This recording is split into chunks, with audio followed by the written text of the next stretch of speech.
People of the Caucasian people, the grandchildren of Sheikh Mansour, who once said, "I did everything for God," the grandchildren of Sheikh Shamil, who said, "Be strong in war and don't yield to anything but death." The warriors who are as strong as rocks. Welcome to the Second International Caucasia Conference. This conference is important because it is happening on the 150th anniversary of the Great Caucasian Exile. We realized the first of this conference last year, and it was welcomed by Turkey and some international organizations, and the Turkish government welcomed and congratulated that eventually Russia gave a nota to the Turkish Foreign Ministry because of the organization and the welcoming of this conference. The fact that we are reorganizing the same conference this year clearly indicates our determination. I would like, before I invite the president of Murat Özer, we will start with the reciting of the Quran. Habib from Caucasia is invited to recite the Quran.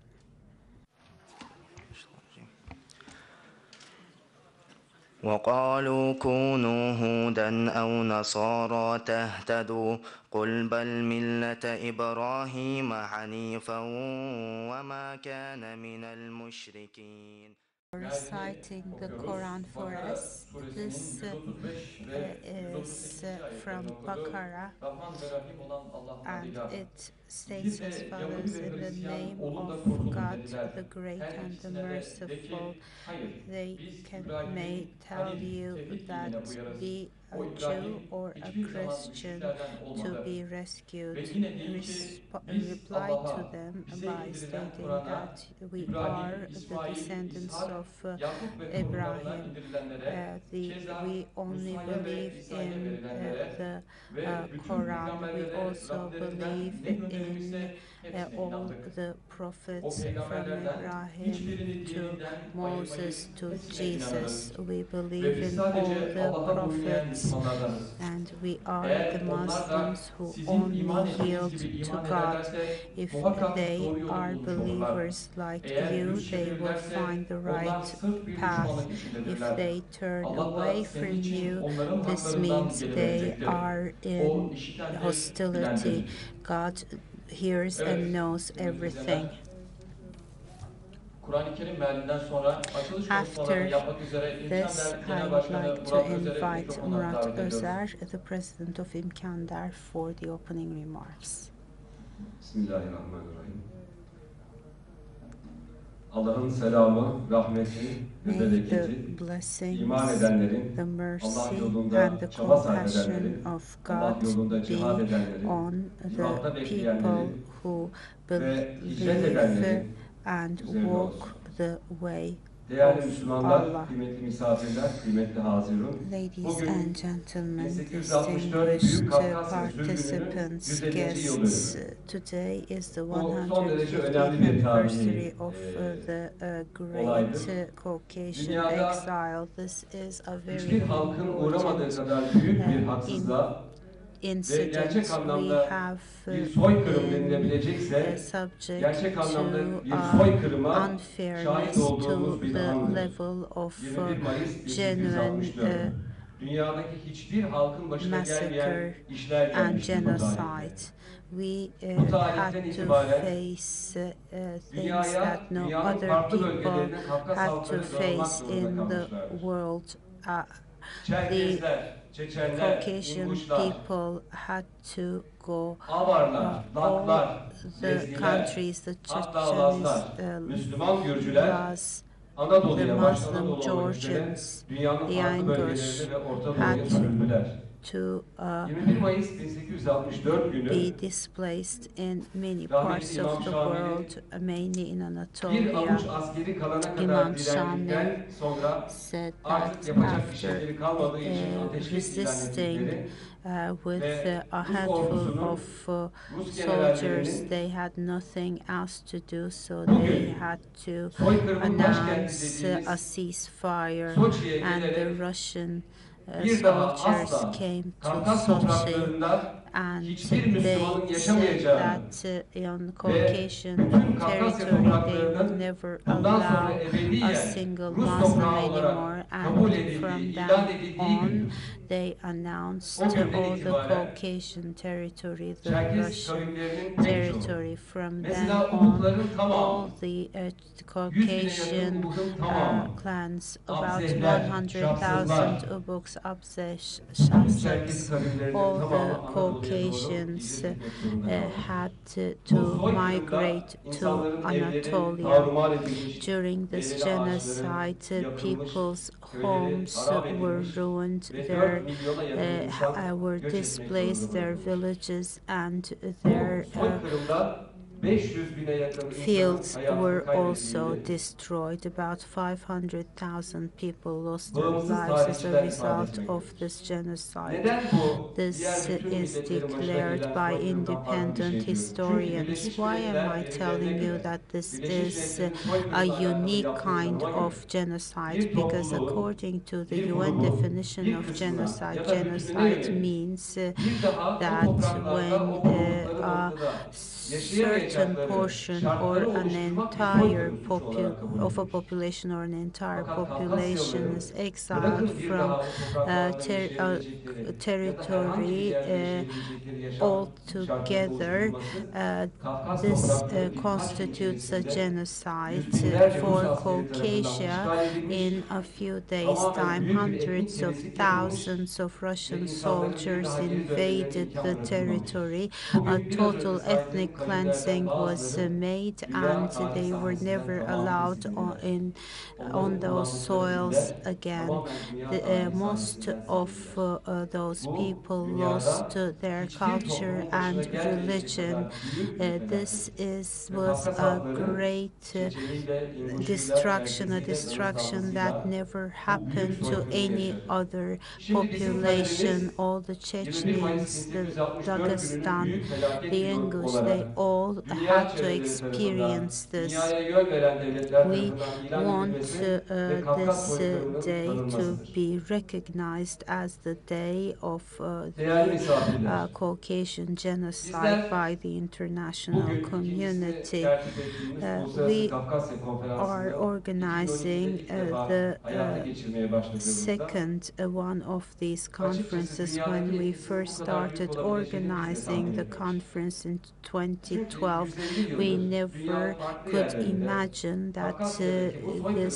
sebebiyle çok çeşitli conference could etkinlikler have yapılıyordu. such a great Ama bu etkinliklerin implications in ortak the bir world. özelliği var. In Bunlar many parts of birer the tablo world, toplantılarıydı. they İnsanlar were toplanıyorlar, holding events acılarını to ağlıyorlar, commemorate üzülüyorlar ve daha sonra salondan çıktıktan Caucasian sonraysa exile. bu acılarını tedavi In etmek için those ortaya bir şey events, konulmamış people olarak bu only salonu işgal cried ediyorlar. and spoke of their Fakat pain, 2012'de düzenlediğimiz but Uluslararası they Kafkasya Konferansı did not bir do anything tarihi further dönüm than noktası that. oldu. However, Bu sebeple the zaten conference Rusya we önce organized Türkiye'ye in nota verdi, ardından da bizi 2012 Birleşmiş Milletler became a Güvenlik Konseyi'ne historical şikayet etmek landmark. zorunda That's kaldı. why Russia first gave a Rusya'nın tahammül nota etmediği bir şey var. to Turkey, and Rusya then they dünyadaki complained about Kafkasyalı us in the muhacirleri, General Assembly mültecileri, of the UN. There mücahitleri, is something Kafkas that the halklarını Russians never iki admit. temel şey içerisinde tercih yapmak zorunda bırakıyor. Russians Bir, Ramzan Kadyrov gibi, force Yenkurov gibi all of us işbirliği to yapıp choose between kendisine two teslim things. bulunmasını, One boyun eğmesini is talep ediyor. to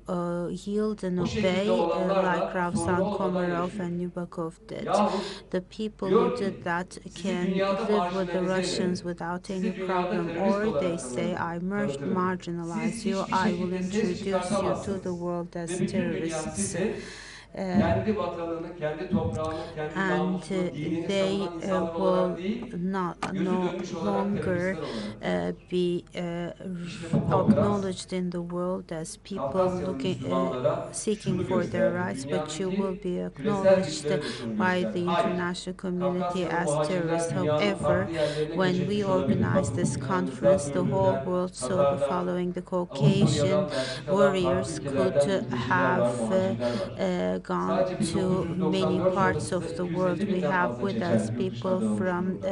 Jordan Milyonlarca and Çeçen ya da Belgium Çerkes and many Ürdün'de, other Filistin'de parts ya of the da world. We have Avrupa'nın ya Avrupa'nın millions pek of çok bölgesinde hayatını Chechens devam living ettirmek in zorunda Jordan kalıyor. or Palestine or Şimdi different onlara countries in Europe. şöyle bir ümit ışığı oldu. Now we Bizler give kendi them a light davamızı, of hope, inancımızı a hope that akademik anlamda says da that anlatabiliriz, we can siyasi anlamda da also anlatabiliriz, tarihi explain anlamda da our anlatabiliriz. cause Her türlü aracı kullanarak academically biz and işgali Rus historically. We emperyalizmine can karşı use all ayakta kinds durabiliriz. of tools İşte bu and still konferans stand up against the bunun Russian bir ufak imperialism. adımıdır.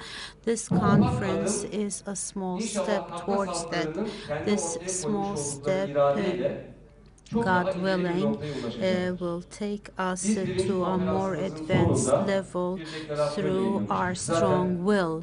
Rus We diktatörüydü had Türkiye'yi en fazla rahatsız eden şey de uh, bu oldu. uh, Çünkü bu published a deklarasyon declaration as a sadece result of the Çerkezlerin, first sadece conference. Çeçenlerin This ya da sadece Avarların değil, disturbed the bütün Russian Kafkas halklarının uh, ortaklaşa bir dictator iradesini Putin, yansıtıyor. uh, Bu uh, deklarasyonun yayınlandığı gün because o this masanın etrafında bir declaration Çeçen, was bir an Çerkez, bir İnguş expression ve bir which Dağıstan var. stated the Bu willingness of iki the şeyi ortaya Caucasian koymuştur. people. We Bir, had one English, Kafkas one halkları Dagestani, kendi aralarındaki and tüm one etnik Chechnyan milliyetçiliklerini bir around kenara the bırakarak table when we bizler büyük announced bir Müslüman this Kafkas halkıyız declaration. demişler. This declaration, in İkincisi fact, ise expressed the fact that biz we are her ne one olursa great olsun Caucasian people, Amerika'nın ya regardless da of our Rusya'nın ethnic differences. bize And dayatmış olduğu çözüm secondly, önerilerine it kulaklarımızı also kapatmış stated that durumdayız. we have Bizler now our Müslüman ears close kimliğimizle ve to tam the bağımsız birleşik bir Kafkasya solution, talep to the settlement Tıpkı atalarımız proposals İmam of Mansur gibi, Russia İmam and Şamil gibi. US. We are Onlar demanding a da totally independent orada haritada Caucasia gördüğünüz like gibi our ancestors, Hazar'dan Imam Karadeniz'e kadar Mansur and Imam Shamil, bütün bir because Kafkasya'nın they tamamında also birleşik ve had a Müslüman kimliğiyle bir united and Kafkasya talep Muslim etmişler. O identity sebeple ne Rusya'nın Caucasia that işgalciliğine boyun extended eğeriz all the ne way de from Batı'nın ya da the Amerika'nın Black dayattığı Sea to sert the determinasyon Caucasus. olarak This ifade means edilen that we will sadece never kendi bir kavmin kendi kaderini conform to tayin the hakkına Russian yani sadece settlement or Çeçenlerin the ya da sadece Çerkezlerin ya self-determination da sadece settlement as İnguşların bağımsız proposed olmasına by the değil US. We don't bir bütün want only olarak bütün Chechens bir or Müslüman English or the Kafkasya'nın Dagestani to be birleşik independent. ve bağımsız We want olmasını talep one ediyoruz demişler. united, İşte bu iki temel independent şey um, Rusya'daki bütün uh, düzenleri alt üst etmiştir. Bütün Caucasia. küresel This hesapları alt üst demand, etmiş. in fact, Bu ortaya konulmuş irade destroyed aynı all zamanda the Kafkasya'daki işbirlikçi plans idarelerin they de had, all the schemes Kadyrov that gibi, they Yevkurov had gibi for işbirlikçi idarelerin de ortaya koymuş Caucasia, olduğu Kadyrov çözüm and önerilerinin Yevkurov and gerçekçi other bir çözüm önerisi olmadığını, sadece cooperative bir teslimiyet anlamına geldiğini, bu sebeple Çeçenistan'ın governments ya da başka bölgelerin uh, şehirlerinin mamur did not olmasının, settle. camiler In inşa fact, this edilmesinin ya da başka indicates that şeyler they yapılmış are olmasının only conforming the gerçekte fact that hiçbir they're şey building değiştirmediğini, mosques and the Rus fact bayrakları that orada they dalgalandığı have sürece done ve some bu good buraya deed gelmiş olan does Kafkasyalılar not change kendi anything as yanlarında long as pasaport we olarak have Rus the pasaportu Russian taşıdığı sürece flag Kafkas over halkları those soils, and mücadelesine as long yılmadan devam as edeceklerdir people inşallah. have to carry Russian passports, the Caucasian Ben people, hepinize çok teşekkür inshallah, ediyorum. will continue İnşallah their bu rightful konferansın struggle. bitiminin I thank you all ardından very much, and after this geçtiğimiz konferansın conference, deklarasyon metninin son we maddesinde Kafkas Halkları will Kongresi again kurmaya karar revisit the verilmişti. declaration Kafkas because Halkları we had Kongresi bir kurucu decided komite ilan etmişti ve to o komite put together a Caucasian People Congress. We had a committee working on that. The Caucasian People's Congress will be announced in the afternoon. After this session, the session in the afternoon will no longer be a session organized by İMKANDER. It will be a session organized by the Caucasian people themselves through the Congress of the Caucasian people. I'm sure that our enemies, Russia and other global imperialist powers, will be very upset by this, but it really doesn't matter. We have people who have migrated here who are still struggling and not giving up on their identities. Here on Turkish soil, we have demonstrated this to the world. Thank you and welcome.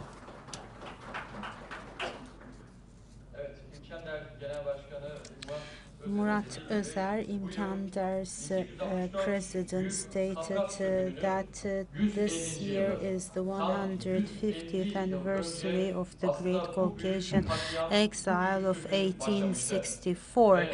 Exactly 150 years ago, this exile had started, and the grandchildren of those people are still suffering. We have one film about the Great Exile. The film won't be translated into either Russian or English. Thank you.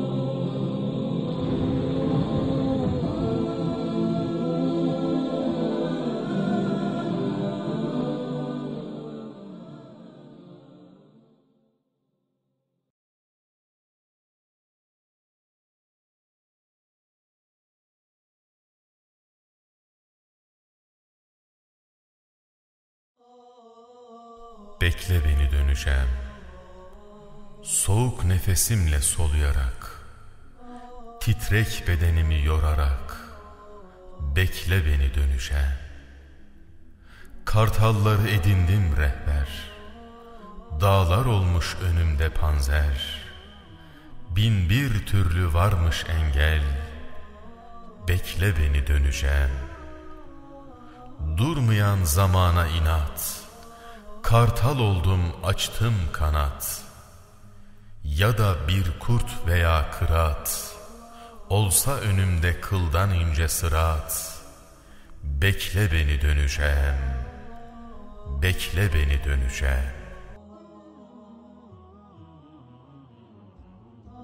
Kafkas halkları sürgünlerde geçirdiği asırlar boyunca vatanlarına olan özlemlerinden vazgeçmediler. Şiirleri, ağıtları, destanları daima sürgünle alakalı oldu. Gözyaşlarını içlerine akıttılar. Katledildiler, sürüldüler, horlandılar ama asla boyun eğmediler. Kafkas halkları Çerkesiyle, Çeçeniyle, Dağıstanlı, Avarı, Lakı, Lezgisiyle, Nogay'ı, Kumuklu, Karaçay'ı, İnguşu'yla topraklarını işgale yeltenen Rus yayılmacılığına karşı topyekün direndiler. Kafkasya topraklarını işgal ederek buradan Anadolu'ya ve Akdeniz'e ulaşmayı hedefleyen Rusya'nın yapmaya çalıştığı en önemli iş, Kafkas halklarının bir dava etrafında birleşmesini engellemek olmuştur. Rusların etnik milliyetçiliği körükleyerek, işbirlikçi satın alarak Müslüman halklar arasına yaymak istediği fitneye karşı Kafkas önderler daima uyarıda bulundular. İmam Mansur, Kafkas halklarına şöyle sesleniyordu: bütün Kuzey Kafkasyalılar birleşmelidir. Aksi takdirde bu halleri Kur'an'ın hükümlerine aykırı olur ve Ruslar memleketimizi işgale yeltenirler. Halkların özgürlükleri yok edilir ve onlar dinsiz, vatansız, şerefsiz olarak yaşarlar. Ruslara boyun eğmekse haramdır.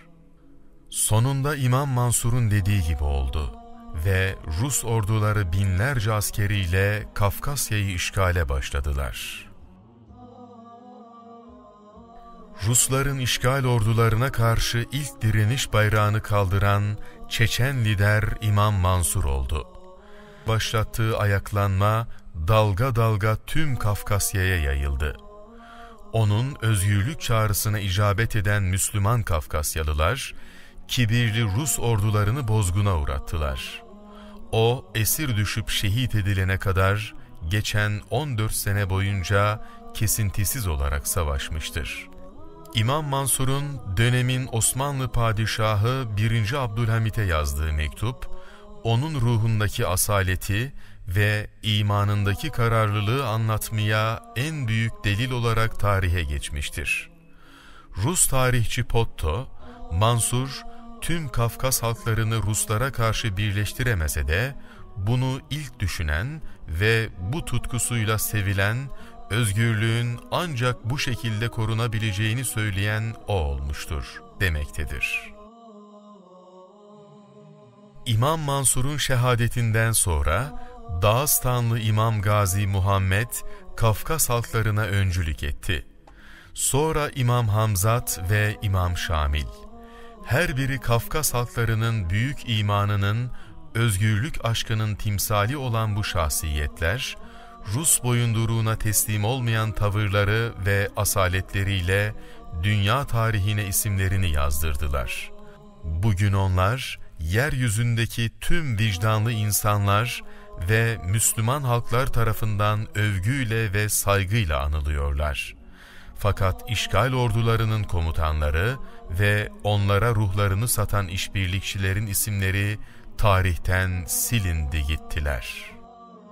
İmam Şamil, Dağıstan'da başlattığı kıyamını Çeçenistan dağlarından Çerkesya'ya kadar ulaştırdı. Rus ordusu 1859 yılında on binlerce askerle Kafkasya'ya dört bir yandan saldırdı. İmam Şamil binlerce şehit verildikten sonra etrafındaki birkaç yüz mücahidiyle günlerce dağlarda savaşmaya devam etti. Ve 9 Eylül günü Ruslara esir düştü. Onun asaleti karşısında düşmanları dahi eğilmek zorunda kaldı. İmam Şamil'in esaretinden sonra 5 yıl daha savaşı sürdüren Kafkasyalı Müslümanlar, sonunda 1864 yılında ateşkes kararını kabul etmek zorunda kaldılar. Kafkas halklarının çileyle dolu sürgün hayatı böylece başlamış oldu. 1864'te Ubıh bölgesinin merkezi durumundaki eski Navaginsk Kalesi de Rusların eline geçti. Rusya'nın yeni imparatoru Putin'in 2014 Olimpiyat oyunlarını tertip ettiği yer işte bu son Kafkasyalı'nın kanlarını vatan toprağına döktüğü noktadır. Aradan geçen 150 yıl Rus kibirinden hiçbir şeyi götürmedi. Ruslar bütün Çerkes topraklarını işgal ettiler. Binlerce Müslüman, Hristiyan olmak ya da topraklarından sürülmek arasında tercih yapmak zorunda kaldı. Sonunda birkaç gün içerisinde yüz binlerce Müslüman Kafkasyalı gemilere bindirildiler. Çerkes toplulukları Kuzeybatı Kafkasya coğrafyasından tamamen silindiler. 100.000 nüfuslu Ubıhlardan Kafkasya'da hiç kimse kalmadı. Cigetler, Ayibga, Ahçipsov ve Pushular bir daha asla Kafkasya'ya dönemediler. 260.000 nüfuslu Abzehlerden geriye 10.000 kadar insan kaldı. Müslüman Gürcüler, Ahıskalılar, Lazlar da sürgün edilen halklar arasındaydı. 240.000 nüfusa sahip Natuhayların, 300.000 nüfuslu Şapsıların, 80.000 nüfuslu Kemguyların, 60.000 nüfuslu Becaduların tamamı gemilere balık istifi şeklinde doldurulup Karadeniz'in azgın sularına terk edildiler. Bağımsız tarihçiler bu sürgünde yarım milyon Müslümanın açlık, hastalık ve boğulma sebebiyle öldüğünü, 3 milyon insanınsa topraklarını bir daha dönmemek üzere terk ettiğini yazmaktadırlar. Bu soykırımda milyonlarca insanı kaybeden Kafkasyalıların direnme azmi yine de kırılmadı. 1918'de Uzun Hacı önderliğinde toplanan Müslümanlar, Kafkasya İslam Emirliğini ilan ettiler. İmam Uzun Hacı ilerlemiş yaşına rağmen Kızıl Ordu'ya karşı kahramanca direndi. Rus Çarlık rejiminden komünizme, ordu beyazdan kızıla dönse de işgalci zihniyetleri hiç değişmiyordu. 1919 yılında Kafkasya'da kurulan son devlette Rusların kızıl çizmeleri altında yıkıldı. Sovyetlerin kurulması Kafkas halklarının acılarını biraz daha arttırmaktan başka hiçbir işe yaramamıştı. Bu defa Stalin'in emriyle 1944 yılında Çeçenler, İnguşlar, Kırım Tatarları Sibirya'ya ve Orta Asya steplerine sürgün ediliyorlardı. Rusya 21 Mayıs 1864'te başladığı sürgün kampanyasını yine 1 Mayıs ayında devam ettiriyordu. Binlerce insan, hayvan ve eşya taşımasında kullanılan yük katarlarına dolduruldu. Haftalarca sürecek yolculuğa dayanamayan çocuklar, yaşlılar, kadınlar hastalıktan, açlık ve susuzluktan can verdiler. Gömülmelerine dahi izin verilmedi. Aileler parçalandı. Sürgüne karşı çıkan, evini ocağını terk etmeyen insanlar evleriyle birlikte yakıldı. On binlerce Müslüman toplama kamplarına, gulaglara hapsedildiler. Köleleştirilip komünist elitlerin biraz daha sömürebilmesi için bedava iş gücü olarak kullanıldılar. Fakat Allah'tan başka hiçbir gücün karşısında eğilmeyen bu irade teslim alınamadı. 1991 yılında Sovyetler çökerken Çeçenler bağımsızlığını ilan etti. Efsanevi lider Cevher Dudayev'in tekbirler eşliğinde başlattığı bağımsızlık ilanı tüm Kafkas halklarına ve esaret altındaki Orta Asya halklarına örnek oldu. Allahu Akbar.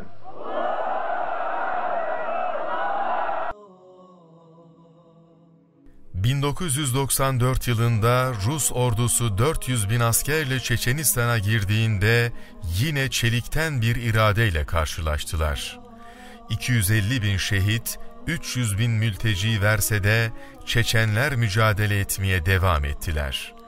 Zelimhan Yandarbiyev, Aslan Masadov, Abdülhalim Sadullayev ve Dokko Umarov sırasıyla Kafkas halklarının özgürlük mücadelesine önderlik ederken şehit düştüler. Fakat Kafkasya ele geçirilmez dağlarıyla hala mücahitlerine her bir karışı şehitlerin kanlarıyla yoğrulmuş bir siper olmaya devam ediyordu. Ve sürgün bugün hala devam ediyor. Kafkasya 500 bin Rus askerine satılmış hainlere rağmen direnmeye devam ediyor. Hicretle ve sabırla.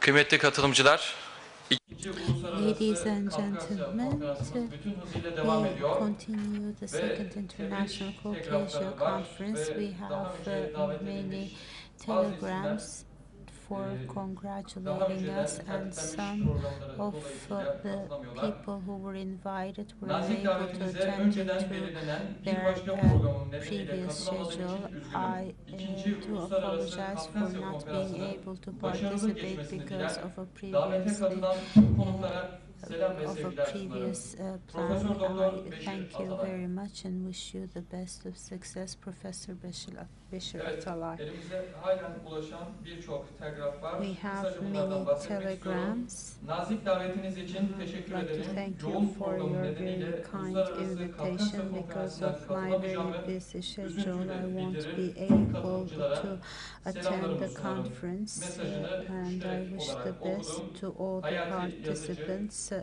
These are Güldücek, from Hayati Mevlüt Yazıcı, İdris Çavuşoğlu Avrupa Tünce, Birliği Bakanı, and Mevlüt Nihat Çavuşoğlu, the Zeybekçi, EU Minister, Nihat Doçent Doktor Zeybekçi, Ayşenur İslam, Aile ve Associate Sosyal Politikalar Professor Bakanı, Ayşenur Islam, AK Parti the İstanbul İl Minister Başkanı for Aziz Babuşçu Family ve and Profesör Social Doktor Policies, Nüket Aziz Otar'dan da Babuşçu, and bir Professor telgraf var. Nüket Otar Nazik also davetiniz için sent teşekkür us a ederim. telegram. Düzenlemiş Thank you olduğunuz very much 2. for Uluslararası your Kafkasya very kind Konferansı'nın etkinliğinin invitation. hayırlı geçmesini I dilerim. wish the Şahsınızda best tüm of davetlilere success saygı to ve the selamlarımı Second sunarım diye International söylemiş efendim. Caucasia Biz de buradan Conference, and kendilerine wish the teşekkür ediyoruz. best to all the Ve şu an participants. bir We thank her şehidimizin cordially. getiri gelecek. We are now Sahneye going to ve have geri the döneceğiz. Şiirini orphan okuyacak. of Kendisini buraya a davet ediyorum. martyr, and she will recite a poem for us.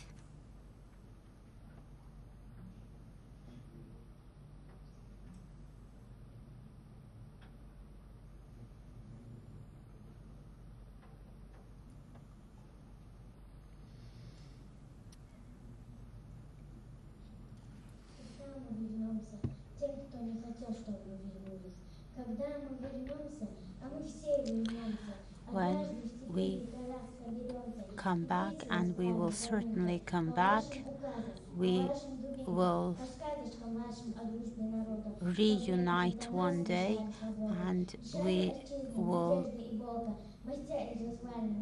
respond to you, react to you. You deprived of us of our religion, you deprived of us of our families, of our parents and our lands, but we will come back. And when we come back, we will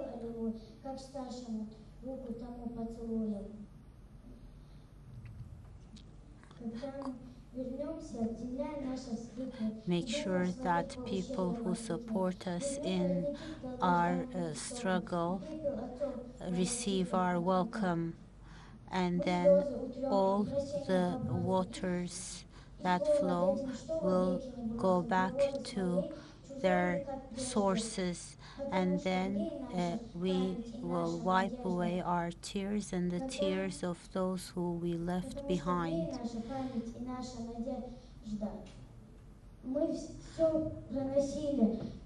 Our hope will continue as it has always continued. We always had the faith.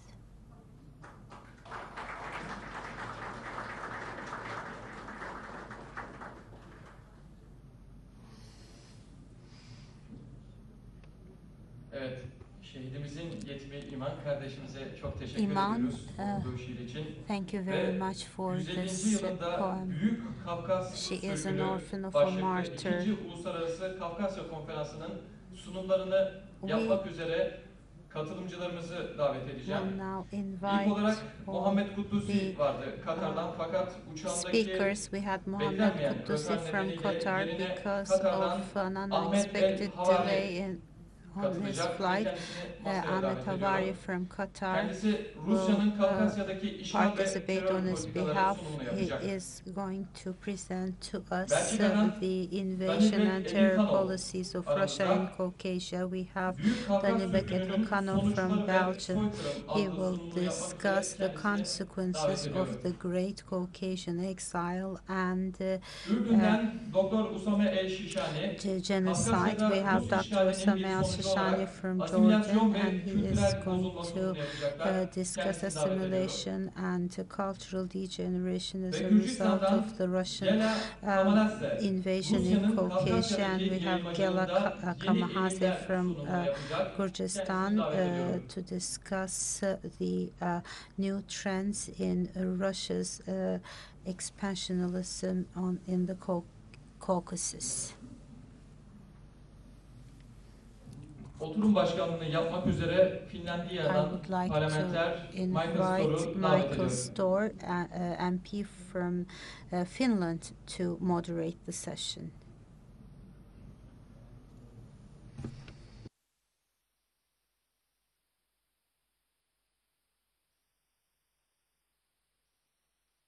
We have Shamil Makademov Kamilovich from Dagestan, who's going to discuss the human rights violations in the Caucasus.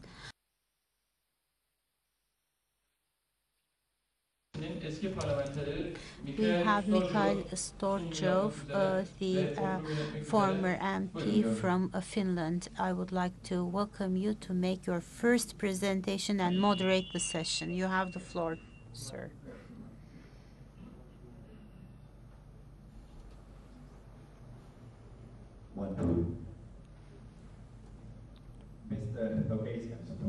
It's a very big honor for me and my wife to be here with you today.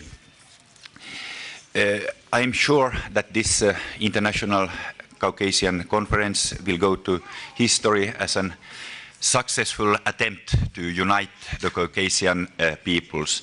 And I believe that among you are many nations, Chechens, Ingush, different people from Dagestan and so on.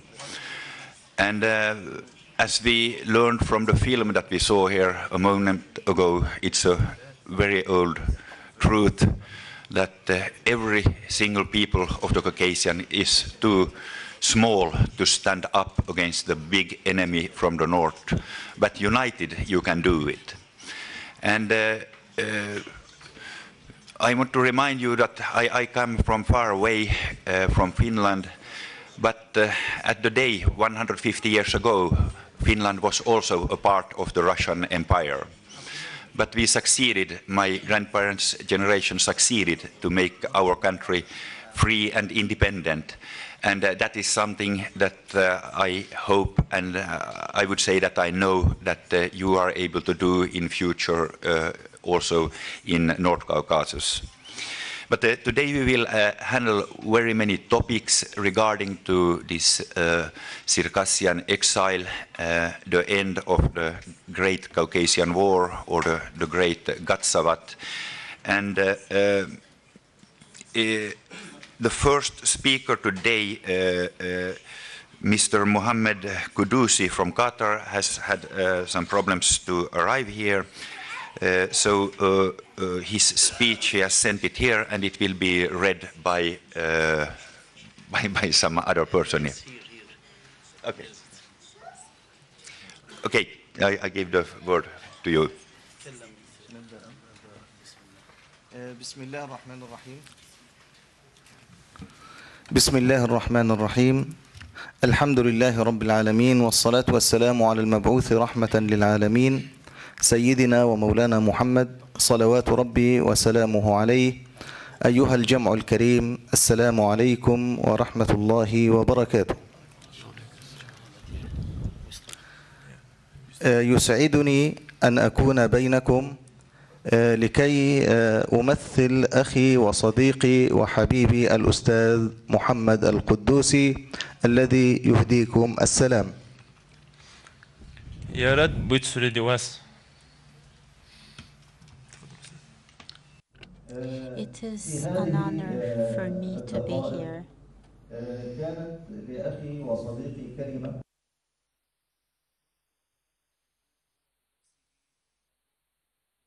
The interpreters don't speak Arabic, so we wait for the Turkish interpretation before we can proceed. My friend prepared the presentation. I wish he could be here instead, but he couldn't make it.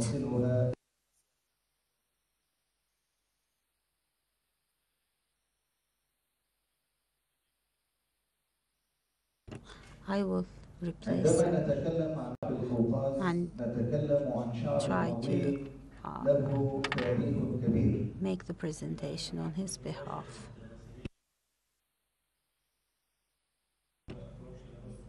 When we speak with the Caucasian people, we are talking about a group of people, a gigantic group of people.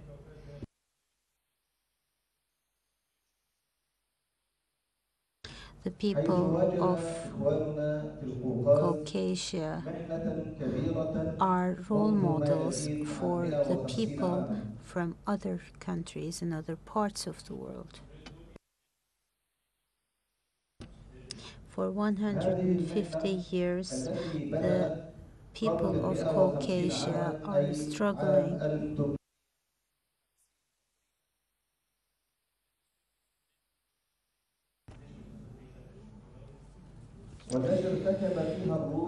since 1864. For 150 years, this is an ongoing struggle. Russia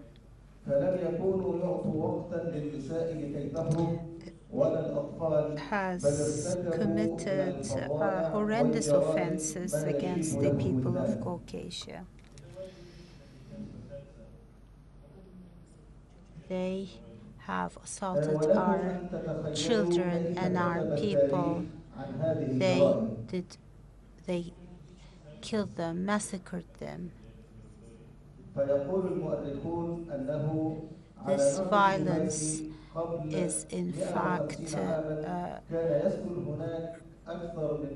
written in books of history.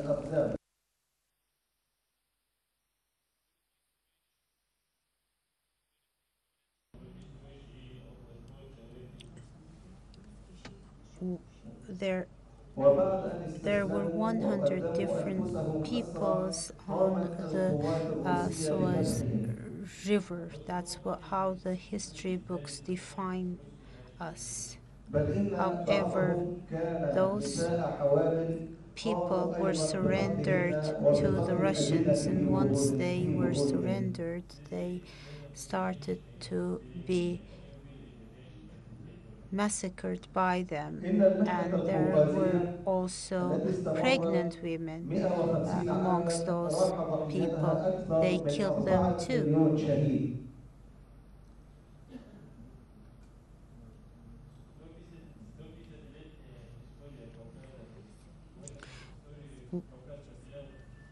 The Caucasian history of 150 years indicate to us that almost 4 million people lost their lives in this war. ففي العام 1840 قدر كارل فريدريش نيومان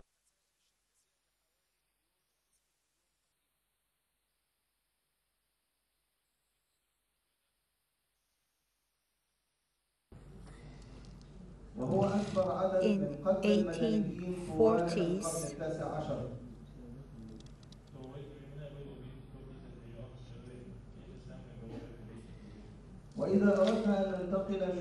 It was stated that 150 million people were massacred. This is the worst massacre in the history.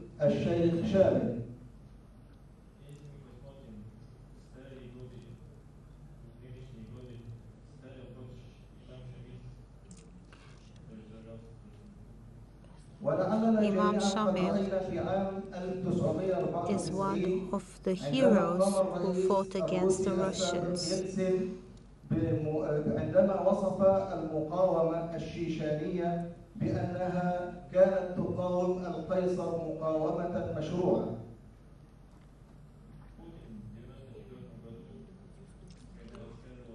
In 1994, Putin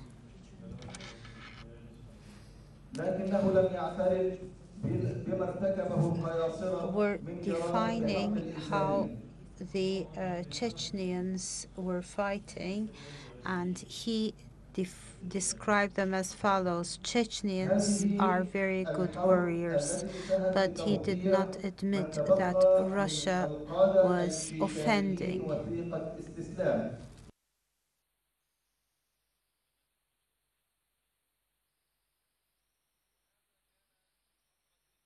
This war ended.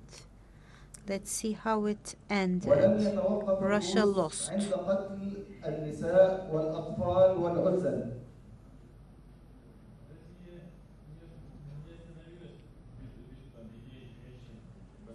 However, Russia did not only suffice or stop at killing only children and women.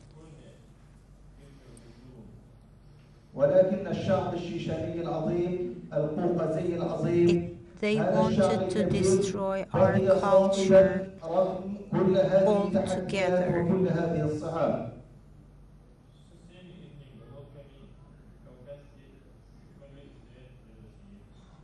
However, the people of Caucasia managed to stand up against us.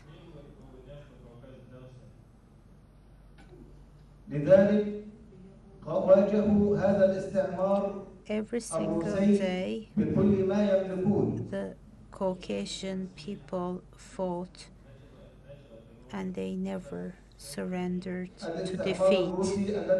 That's why Russia used its full force and spent a lot of money. They wanted to convert us. They wanted to change our culture. But every single attempt they made was in vain, because the people of Caucasia could stand up against that. We had seen heroes like Shahar Dudayev.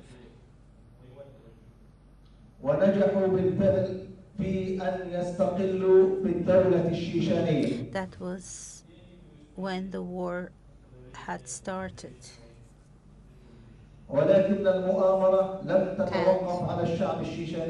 we were able to create the independent Chechenian state, but the war did not stop at that.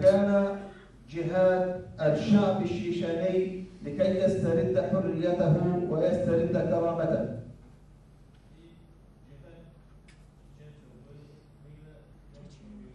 The Chechenian people's jihad had started after that. The Chechenian people wanted their religion and their culture back.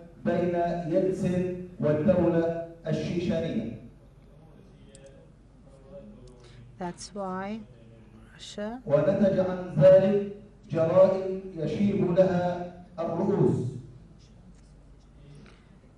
had to cancel all the agreements and the treaties in Chechnya, and they committed horrendous crimes. We observed those crimes. Those were terrifying crimes. Those crimes were being committed against our people.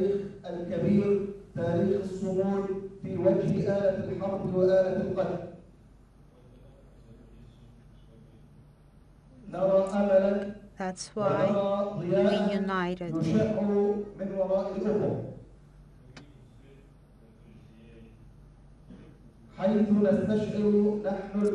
When we're together, we see the light which shows us the future.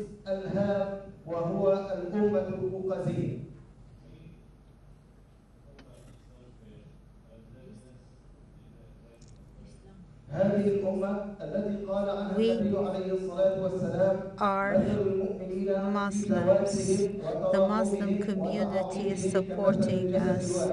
The Caucasian people are supporting us.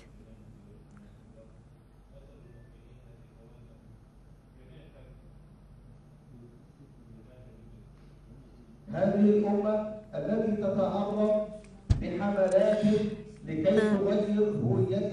are the Muslim people who unite the Muslim communities.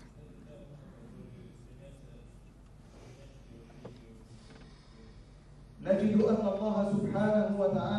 are the Muslim community who is forced to convert, but we know that God is always with us, and Allah will continue to show us the right path. وقال الله جل وعلا كنتم خير أمة أخرجت للناس فلذلك نحن نرى فجرا قريبا قادم. Allah sent us His Prophet. That's why we can see the help of Allah approaching us.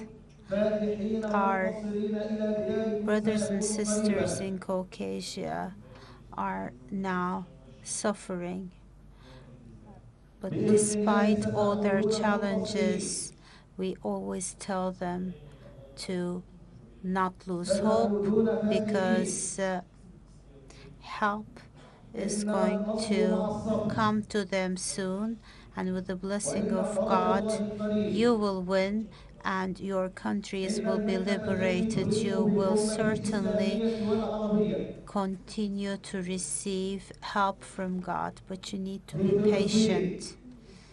This is a suffering that the entire Muslim community is feeling in Egypt, in Somalia, in African countries. إن الأمة تمر بآلام مخاض لكي تولد من جديد. هذه الأمة يمكن لها أن The Islamic community gets stronger as it's subjected to such suffering. All this suffering makes us stronger.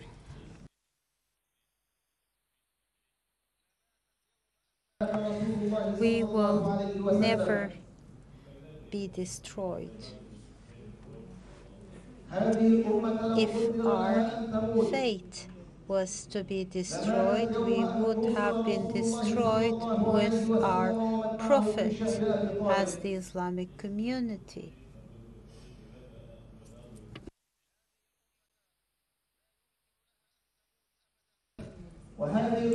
Had Allah wanted us to be destroyed, the entire Muslim community would have been destroyed.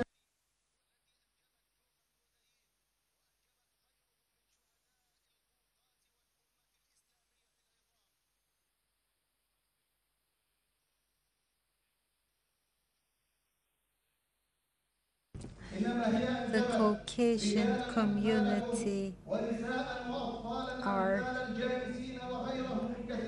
brothers and sisters, gave us the strength to fight, gave us heroes like Shahar Dodayev, heroes like you, your heroes and our heroes.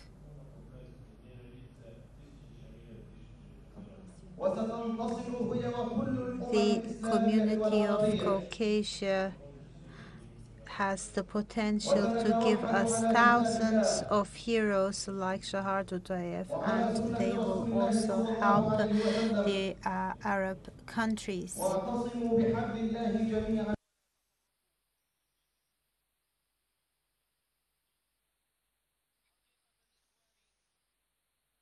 Never leave the hand of God and always stick together.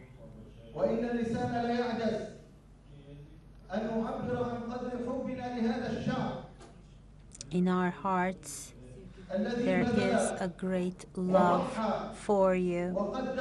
All these profound feelings we have can't be expressed in words. دون أن يستسلم هذا الشعب القوقازي العظيم إنما هو تاج يوضع فوق رؤوس الأمة كلها.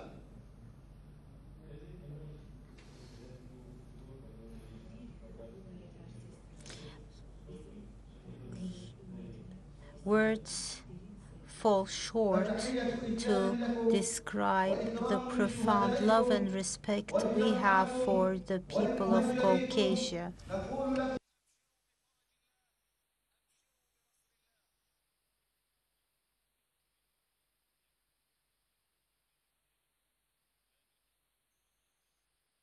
And this is what we advise you.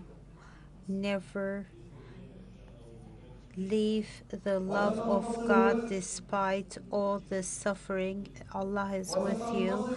Inshallah, you will go back to your homes very soon. Inshallah, you will receive help.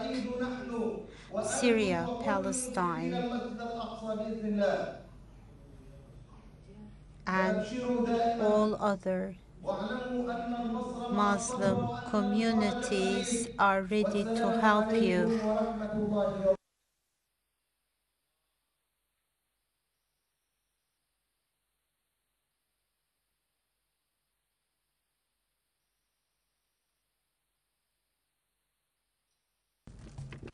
Yes,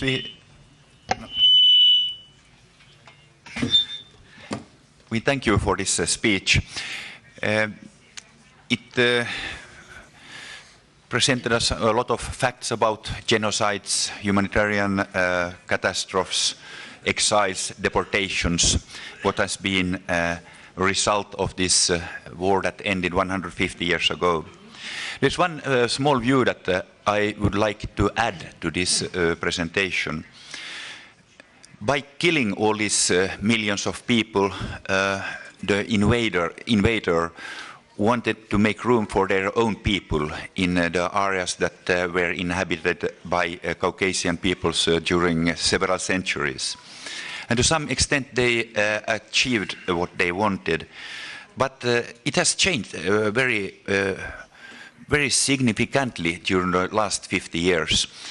I want to remind you about that, in the Russian census, when they counted their peoples in 1959, some 40% of all people living in North Caucasus were ethnic Russian people.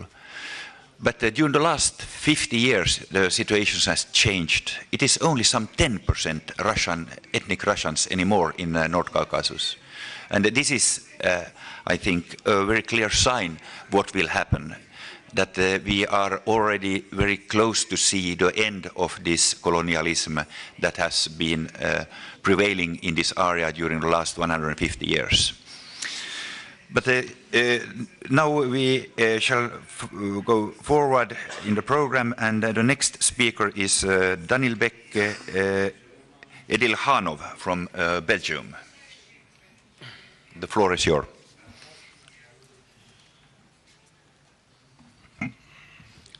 Бисмиллахир-рахманир-рахим. Ассаламу алейкум ва рахматуллахи ва баракату.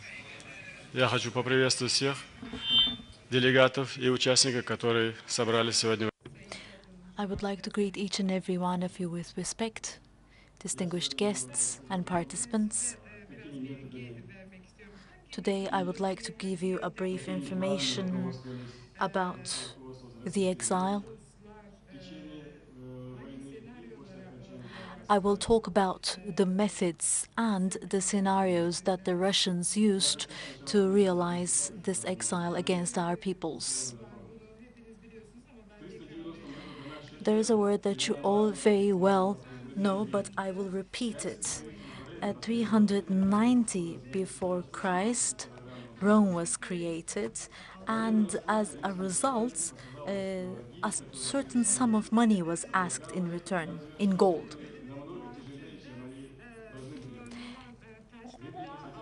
and the stones that were used in weighing the gold were heavier actually than was needed. And the Romans decided not to pay. The leader of the Gauls said that you will no longer have elections. We deprive you of your elections. In other words, depriving people of their elections and of their choices is the biggest crime against peoples. Thousands of years ago, the offenses against the peoples of Caucasus started. Sometimes they have become more intense, and sometimes the Russian army declared its victory. However, in spite of all these developments in the Caucasus and in North Caucasia, there are many different peoples from different ethnic backgrounds. We are talking about the exile, and we cannot be sure about the total number of people who were exiled, either 3 million or 4 million people.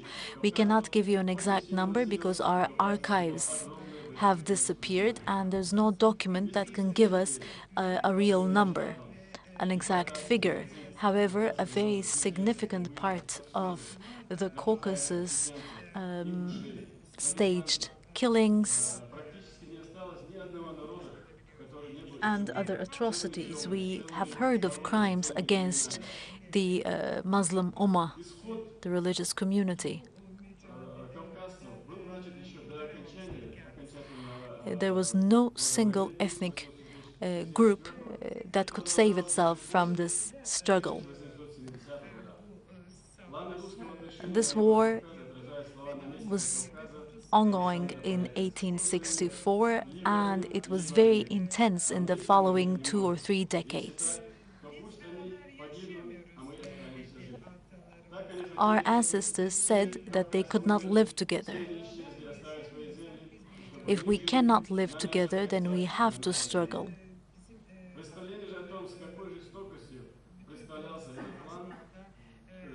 And they used our people, the Russians used our people in their own wars to win their victories. We never forget about General Babic. In 1859, there were 44 villages destroyed by his troops. General Babic passed through the forests and committed atrocities against Muslims. 44 different villages were destroyed. There were many fires, and people were burned alive.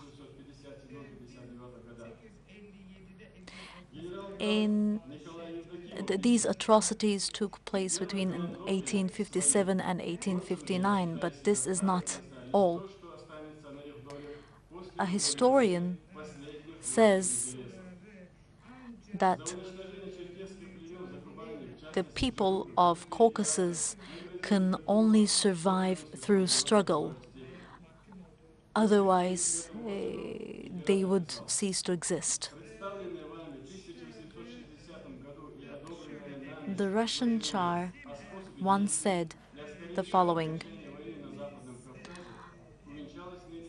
our methods include the following: there has to be war, and we have to have in place discriminative policies.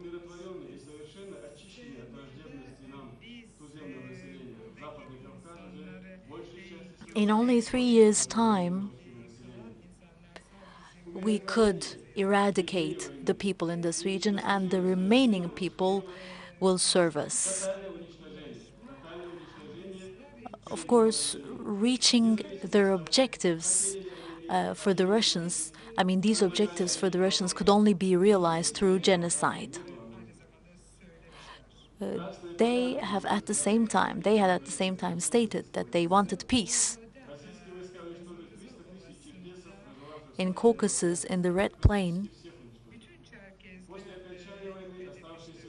all Caucasus were massacred. All Caucasians were massacred. As a result of this war, the only ones that could survive were people from the western regions. And later on, they were exiled to the Ottoman lands, to Anatolia, and you know the conditions in which they were exiled. If it wasn't for this exile, we would have lost more people. We would have lost more people from different ethnic backgrounds. Then Russians were settled in North Caucasus. They used to send people who had nothing to do in other regions of Russia. These were usually convicts and murderers. In 1864, in March, all Caucasus villages were destroyed in the plain of Dedekov. And on the 10th of March, the villages around Tuapse were destroyed. On the 15th of March, this time, many other villages were destroyed in the region of Loye. All these villages were burnt down. All the houses and the villages of the peoples of Caucasus were burnt down.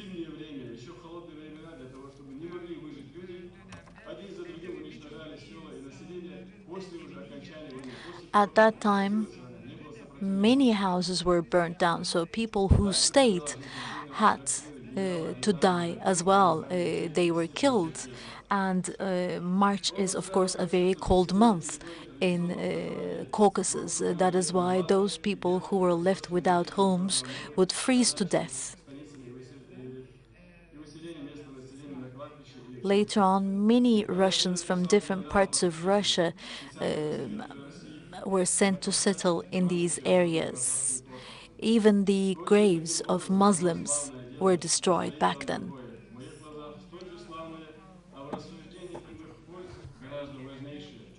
Later on, the Caucasians traveled to many different countries, to many different lands, looking for hope, and we have survivors now all around the world. These are people who work towards their cause, towards their case. Alexander II, the next Russian Tsar, continued the struggle through General Yevdokimov.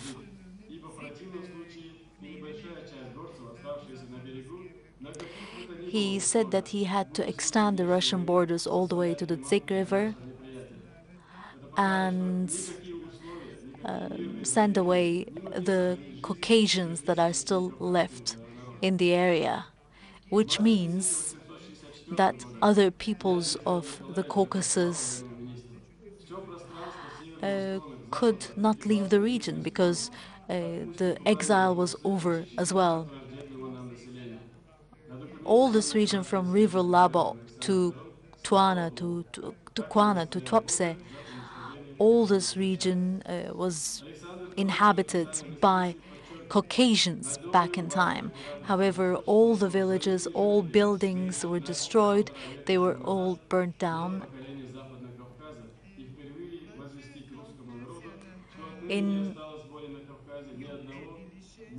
Then Western Caucasus was destroyed as well.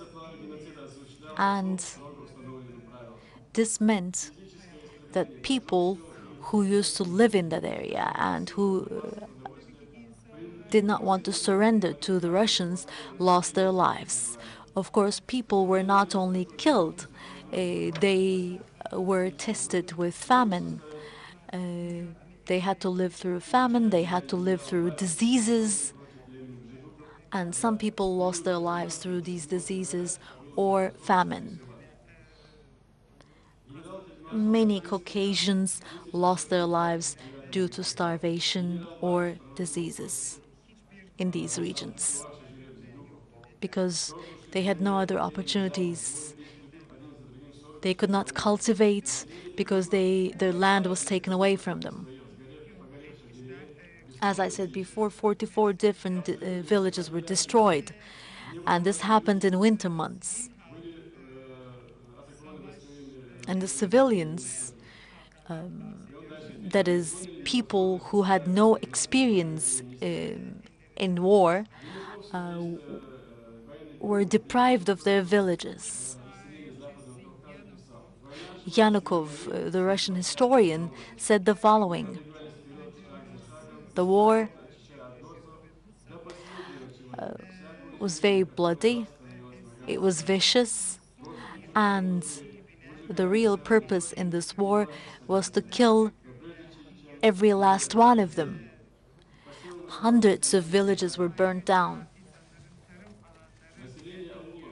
and people's fields, their farms were burnt down, their granaries were burnt down. Later on, they were exiled from the Black Sea to Turkey. This is a type of information that you can retrieve from any archive. However, the gist of the story remains the same,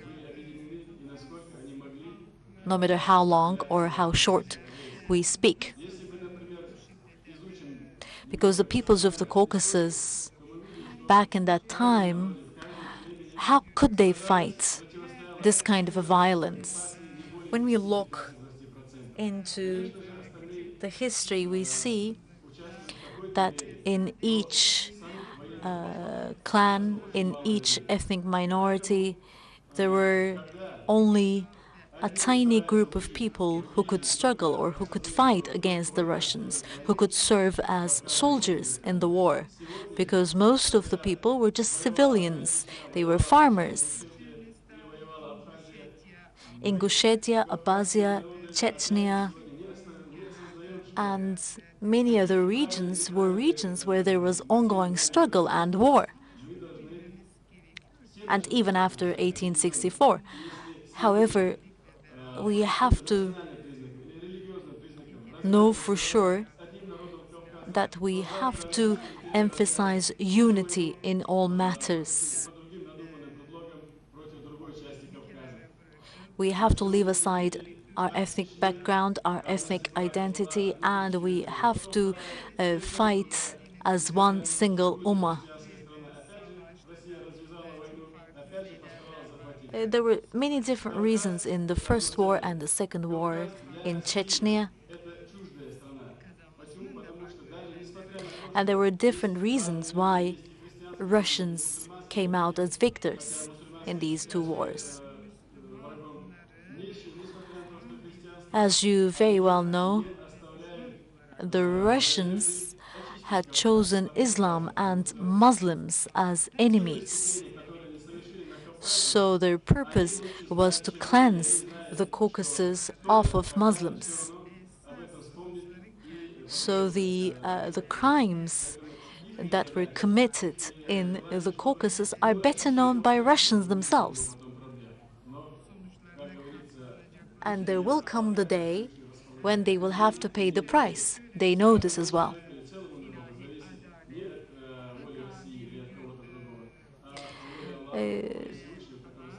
Divine justice shall come, and with the permission of Allah, we will be the victors in this struggle. Of course, there will be those who will try to divide us. But we have to know that we can only claim victory if we are united. We have to leave aside nationalism. We still have people who are excessively nationalist. Sometimes Chechens, sometimes people from Dagestan. They're very heroic and they have their own talents and skills. But we have to keep in mind that we have to struggle hand in hand.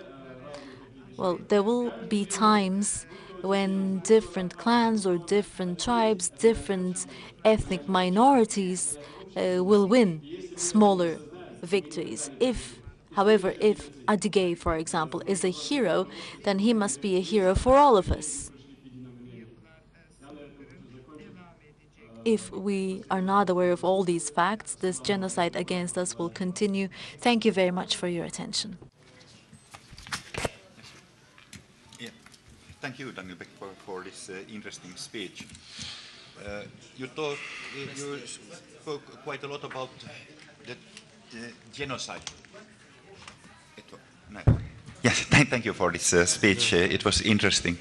You spoke quite a lot about the genocides, and for many people in the world, the word genocide, they associate to the Jewish Holocaust in the 1930s and then 1940s.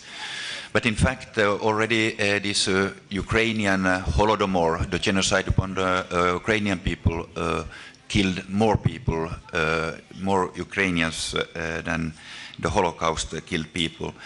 But if you look at the Chechen people, the genocides directed toward the Chechen people, there is quite interesting numbers, interesting or very sad numbers. There has been calculated that about 50%, one half of the Chechens died during this Great Caucasian War. Other calculations tell us that about 1/3 of the Chechens were killed or died during this deportation in 1944. And we also have calculations that 1/4 of Chechens were killed during these wars that Yeltsin and Putin initiated and started. But if you calculate this together, 1/2, 1/3, 1/4, it's 50% plus 33% plus 25%. It is more than 100%. But anyway, not all Chechens have been killed. There are still more than 1 million, and I'm glad to see many of you here. But then the next person to present a speech is Dr. Osama El-Shishani from Jordan. And I suppose this name means that he belongs to the Chechen colony that moved to Jordan as a result or in the aftermath of this Great Caucasian War. But the floor is yours.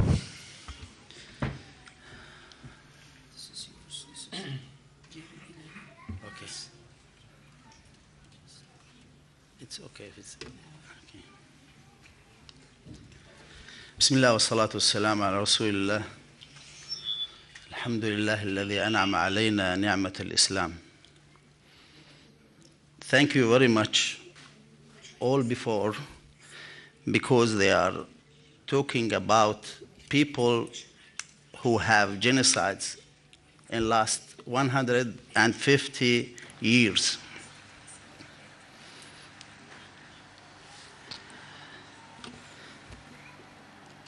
Also, I want to thank for and appreciate for Turkish Republic that always they help Caucasian people in the world who comes in Turkey. For that, I appreciate and thanking for them.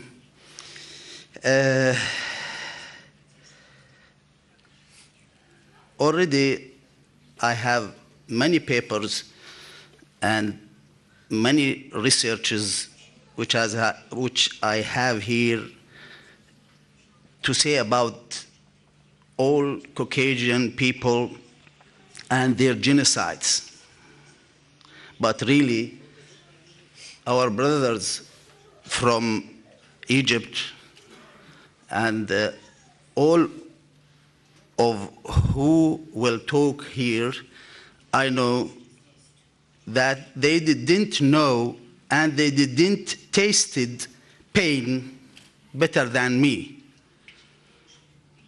I can't be in my grandfather's holy lands, which is, I mean that it's holy land to me, because I can't go there. My grandfathers come from Chechnya and deported from Chechnya before 100 years.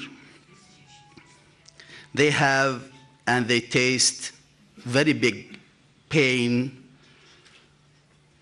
And I remember, really, I remember my grandfather Yahya always said, I like to be in Chechnya. Maybe we will not talking about especially Chechnya. We love all Caucasus, all Caucasus. But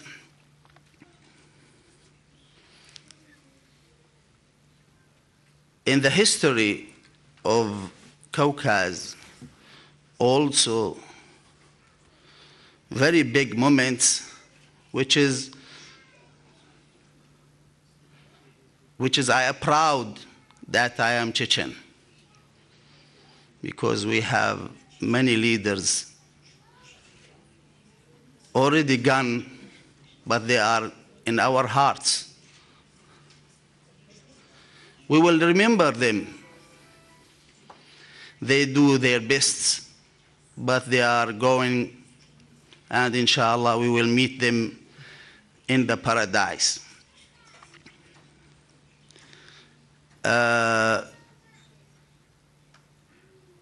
Essentially, I want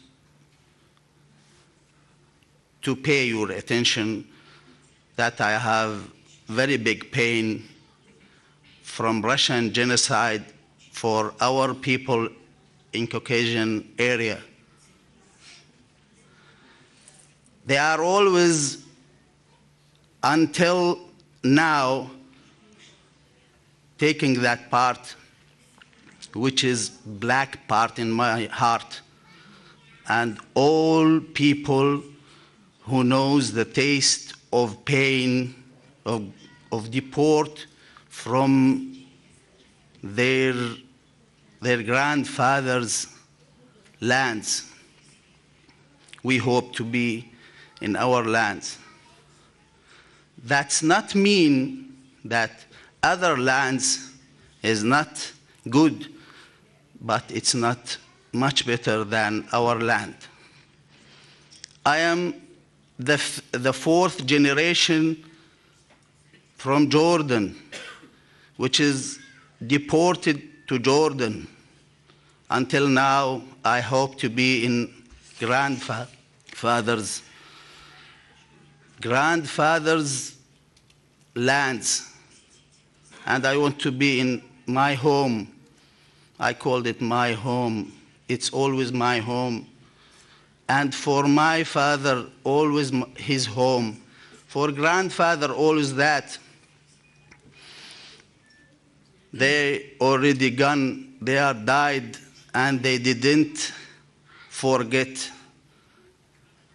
Caucasus.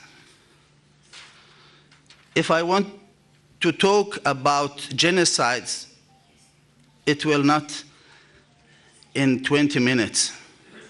But you know, all of you, you will not know the pain in my heart. But we must do our best to be united. Chechen, Ingush, and Cherkess, and Dagestans, all of them who lived and now living in Caucasus. We must be, Caucasian nation must be united against the Russian superpower and against all global powers playing their game on interests in our beloved Caucasian region. We cannot keep letting the superpowers play us one nation at the time. United, we can resist their tyranny and even win.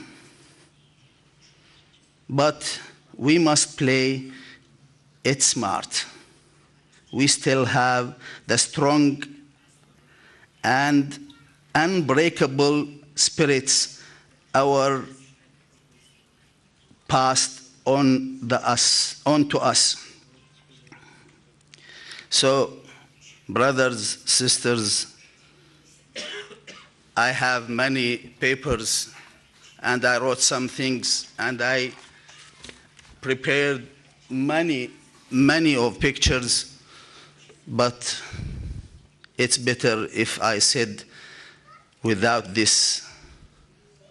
I am saying about my pain and my grandfather's pain.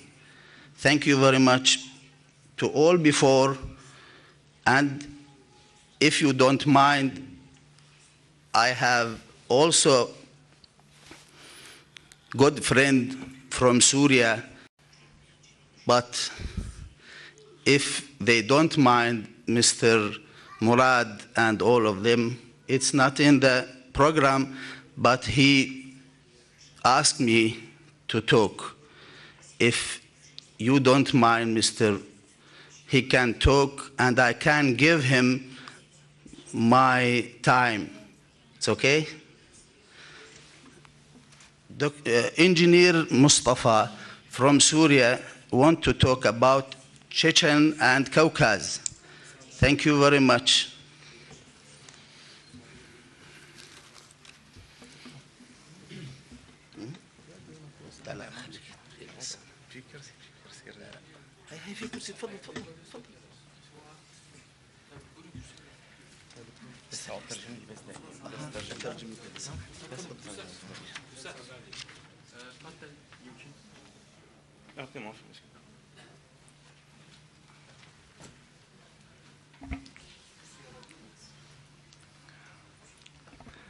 بسم الله الرحمن الرحيم.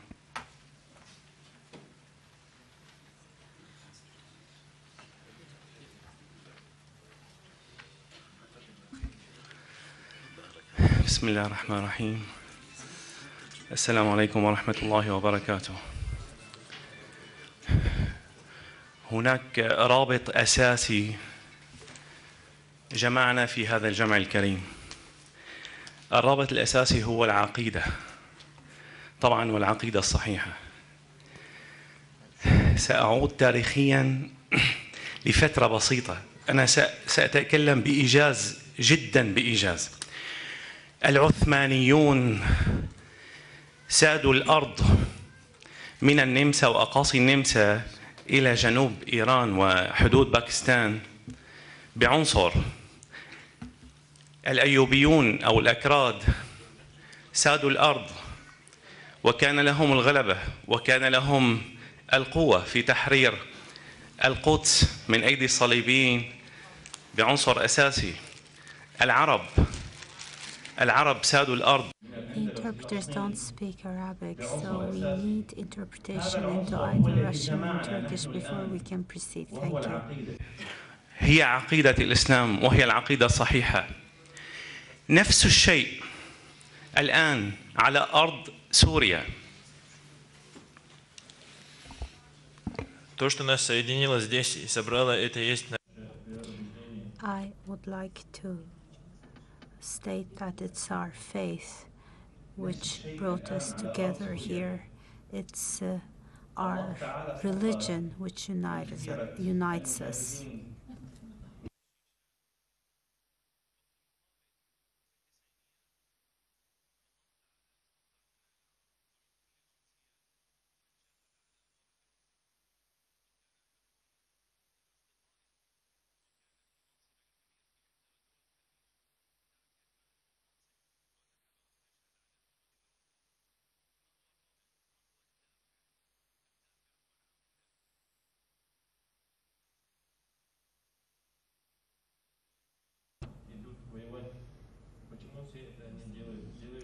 People go to war.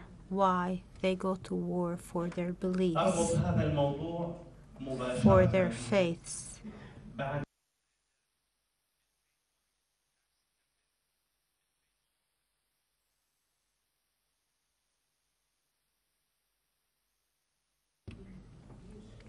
In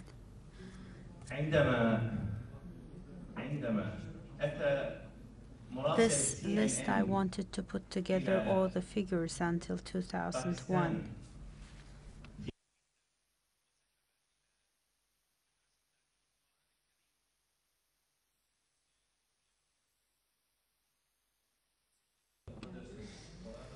When the CNN was there,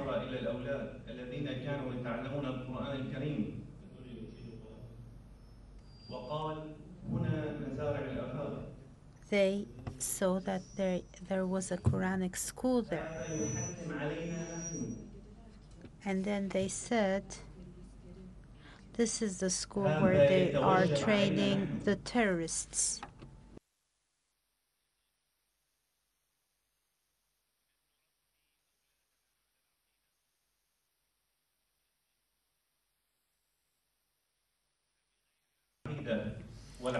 They said they are teaching children evil knowledge.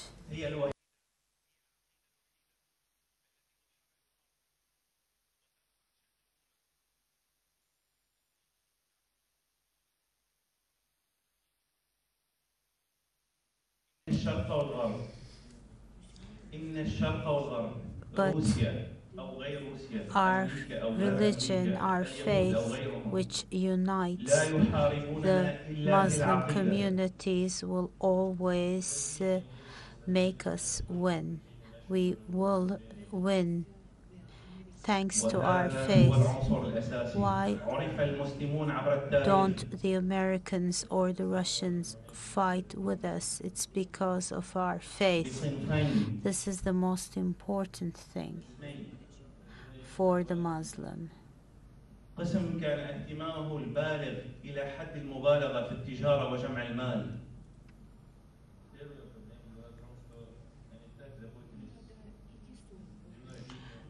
We have two problems here. Problem one is the following. People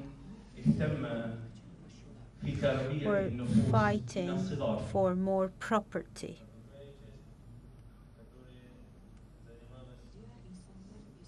While other people were busy educating children.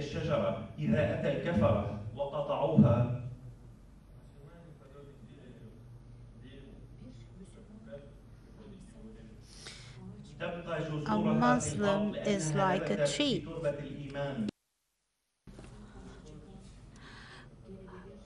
There may be people who fight against our faith, and those people could come and cut down a tree. But that tree, no matter how badly it's cut down, will again flourish. That's why they are afraid of our children. That's why we need to give importance to our children's education.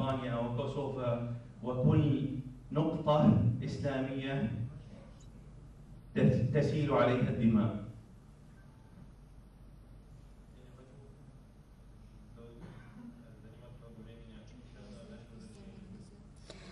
I don't want to take a lot of your time, but I hope that we will come back very soon.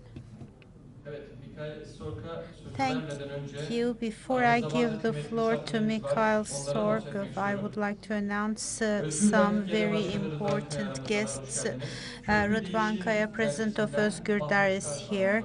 Mahmut Kar from Köklü Değişim, Radical Change magazine. We have Mehmet Yeşin, and we have Ali Bey Yolyaşı from the Uzbek community. Turan Yalçın is with us, and we have Ramazan Beyhan from Mazlumdar. We have Sait Denizoğlu from Syria. Association, and we also have Evet, Sufa Öncü Vakfı'ndan Profesör Nesil Kemal and Özsoy aramızdalar. Efendim Professor hoş Kemal geldiniz diyoruz. Esoy from Ve birkaç Sufa dakika Foundation. söz Now I'd veriyorum. like to Buyurun give the efendim. floor to Mikhail Sor. You have the floor, sir.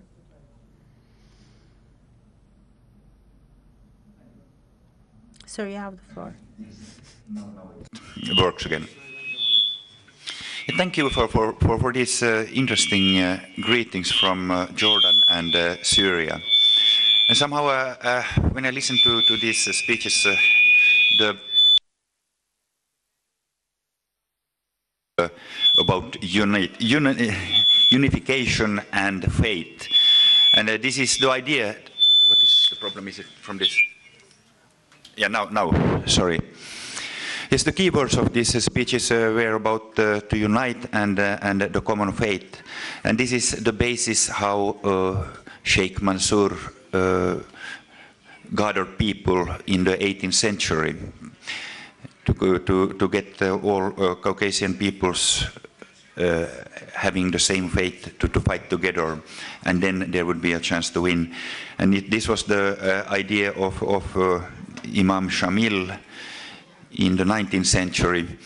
And this question about unification of all Caucasian people, it is also the basic idea, as far as I understand, behind this construction that is called the Caucasus Emirate, who is today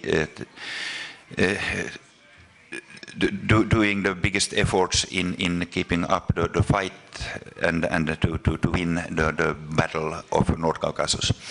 But now we shall go forward on the list of speakers, and the following person to present his thoughts is Gela Kamaladze from Georgia. Приветствую всем присутствующим в этом зале. Хочу поблагодарить. I would like to greet all of you, and I would like to specifically thank İMKANDER for organizing this excellent conference. Well, currently I will discuss Russia's present policies for the Caucasus. As you may be familiar with, recently Russia's heroic, in quotation marks, events indicate to us that we need a new strategy for the entire world. The Russia of Putin will be more visible as a country which has no tolerance for freedom. For people of the Caucasus, we also need to make sure that we redefine our strategies. For a very long time. We know that Putin has led a policy of complete destruction, and now everybody sees clearly that there can't be any other settlement. People who are suppressed by this regime no longer can withstand this imperialist move, and I'm sure that this has become a part of their physical being. Putin knew very well that there was a need for a policy shift, and despite all its poverty, the Russian people first give him some inspiration, and then he becomes quiet, and he always says we don't want anything else, we just want to do this much. And this is a very clear policy of stalling. We can see that. And Putin always expresses his desire for the third Rome, the Christianism, and he always refers to Tatar more victories and invasions. He uses religion to unite the Russians, and he is trying to incite feelings of chauvinism with his people. There is not a single clergyman in Russia who says that they need to stop this war because it is also against their religion. The Russian Orthodox Church does not have a single person looking for ways of settlement. We're talking about people who are in the plagues of addiction to drugs and alcohol. Those people are people who put their children and their parents to streets. This is a people who can't take care of their families, so it's very easy to manage those people by inciting their feelings of chauvinism and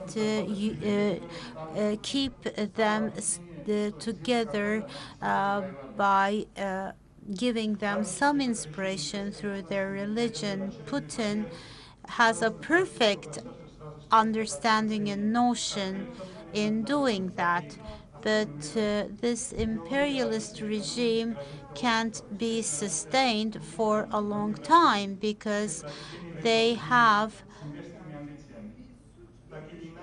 been committing crimes against their own people and also people of different ethnicities living in their territories. They are in process of committing those crimes now. It's known very well that the authors of this imperialist policy have now lost control of things. But despite all that, what Putin has been doing so far has been serving an ultimate aim.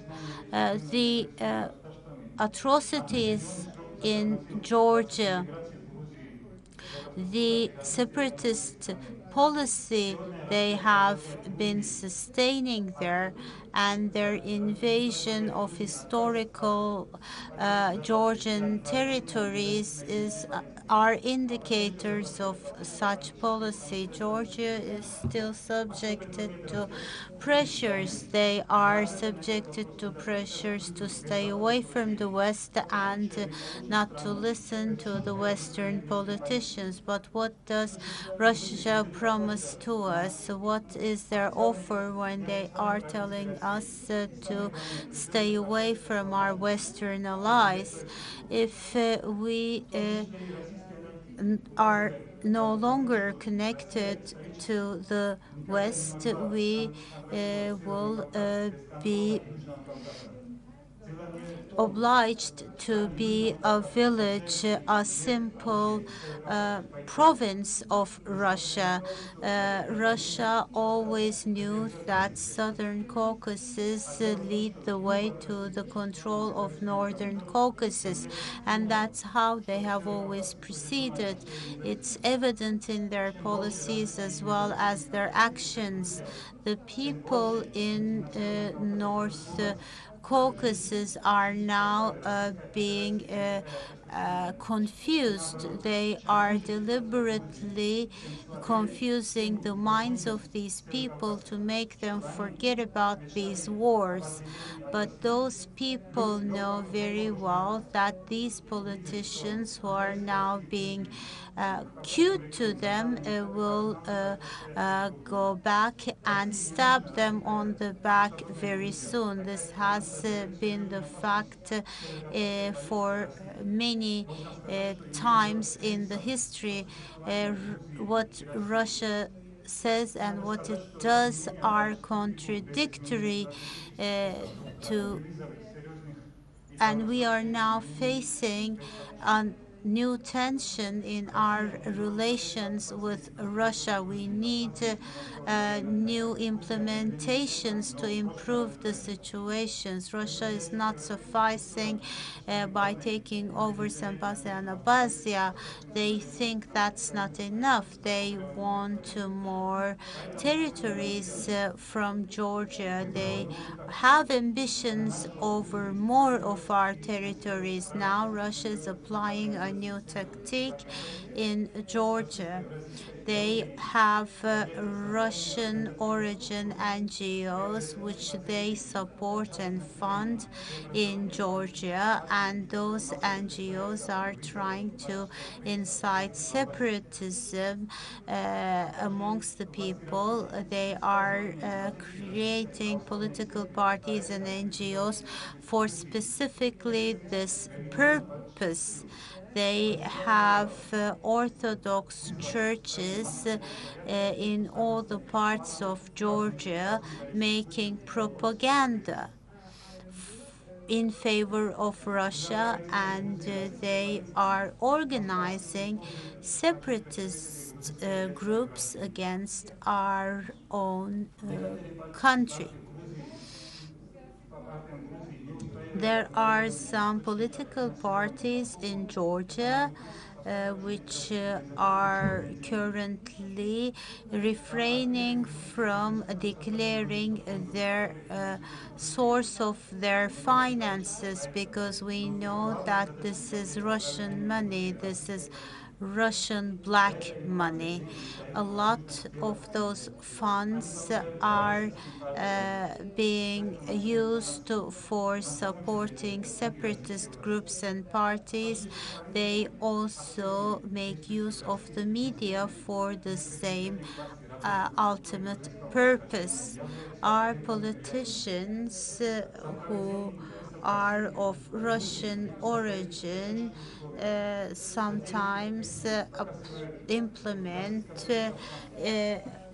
policies favorable to Russia, and their supporters also subscribe to the same views. When you look at the business community and all the other segments of the society, you can see how they have penetrated into all the levels and segments in the society. Now they are implementing an expansionist, an imperialist policy in Georgia. They won't suffice with the territory they already have. They are trying to infect the other territories with the same virus.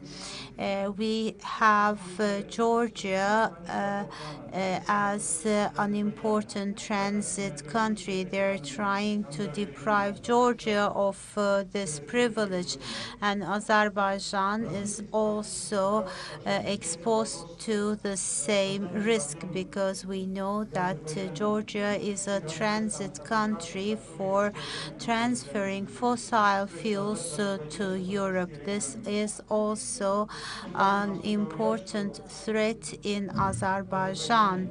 They are also planting seeds of separatism in Azerbaijan. We know that in the north of Azerbaijan there are Izgis. They are encouraging them to create an independent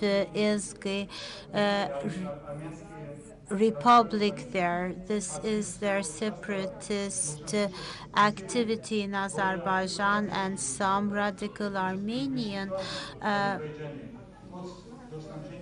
groups are also used for the same purpose. They make use of the ethnic minorities in Azerbaijan and they try to implement their separatist policies by making use of them as a tool.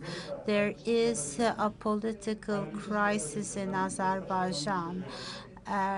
There is no opposition in Azerbaijan. That's the main reason why they have a political crisis. They silenced all the opposition, everybody who has objected so far. There are only two ways out. Either you take to arms and fight, or take your family and run away. People who rebel, people who tell the truth are subjected to all kinds of pressure. The people who have now comprehended the situation and who are now in favor of a united Caucasia are welcome to Georgia. There we have platforms in Georgia for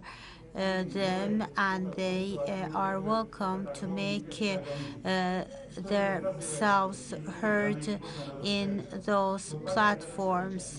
We have to also be cognizant of the history when we see Putin's current policies. Such policies in history have always been defeated. Such an imperialist policy can't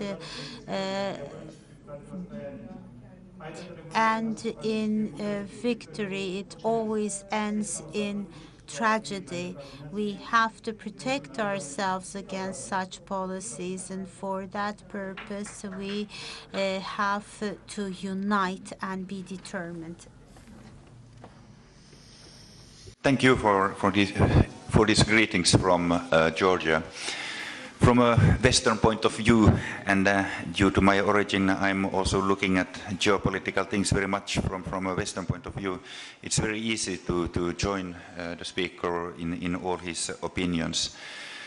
He started by telling that we need a new strategy, and that's true.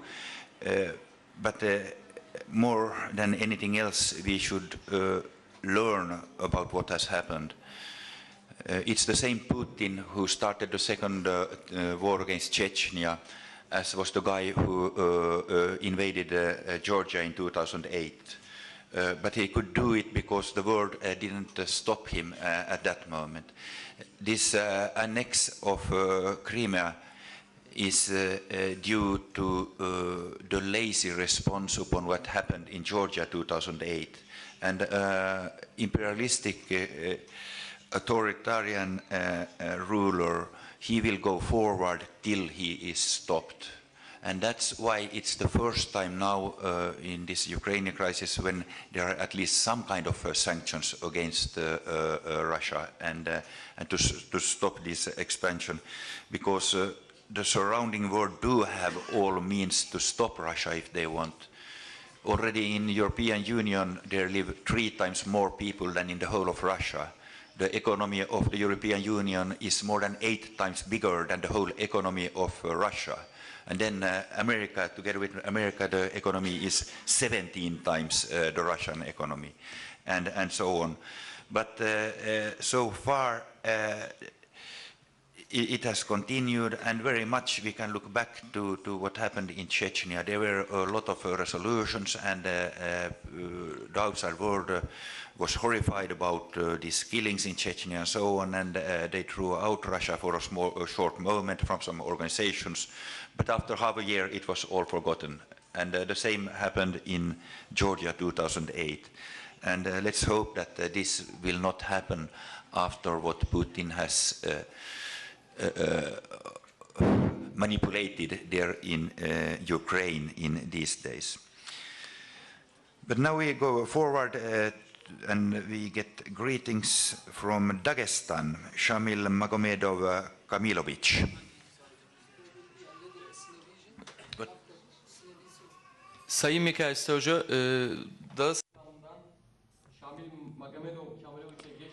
before we move on to Mr. Shamil Magomedov Kamilovich from Dagestan, we have a small video.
Казань. 2012 год. И еще лет 20 назад трудно было бы себе представить, что нечто подобное будет происходить даже в Дагестане. Карательная операция России против Чечни должна была, по мнению авторов, показать, кто главный на Кавказе, и пресечь даже мысли о том, чтобы выражать свое недовольство каким-либо способом. Вот это то, что вы сегодня видели, может быть, это было нормальное, может быть. Но, как правило, я говорю, когда работники спецслужб убивают, и когда имена убийц становятся известны, власть заставляет примирение. Я еще раз говорю, мы исследовали, мы спрашивали у родственников, вот вашего сына убили, и вы примирились. Они говорят, нас заставили примириться. Нам угрожали, нам сказали, что дальше будут убивать, если мы на это примирение не пойдем. Когда убивают кого-то из спецслужб, простите, нас не проходит. Лидеры России увидели для себя угрозу в том, что люди на территории северокавказских республик после почти более 70 лет гонений и запретов начали возвращаться к исламу не как к обычаям и традициям, а как к образу мышления и жизни. Они понимали, что исламское мировоззрение заставляет людей размышлять и открывает людям глаза, заставляя бороться с несправедливостью во всех ее проявлениях. В попытке удержать контроль, эксперты и аналитики принялись при активной поддержке своих ставленников на Кавказе внедрять в исламской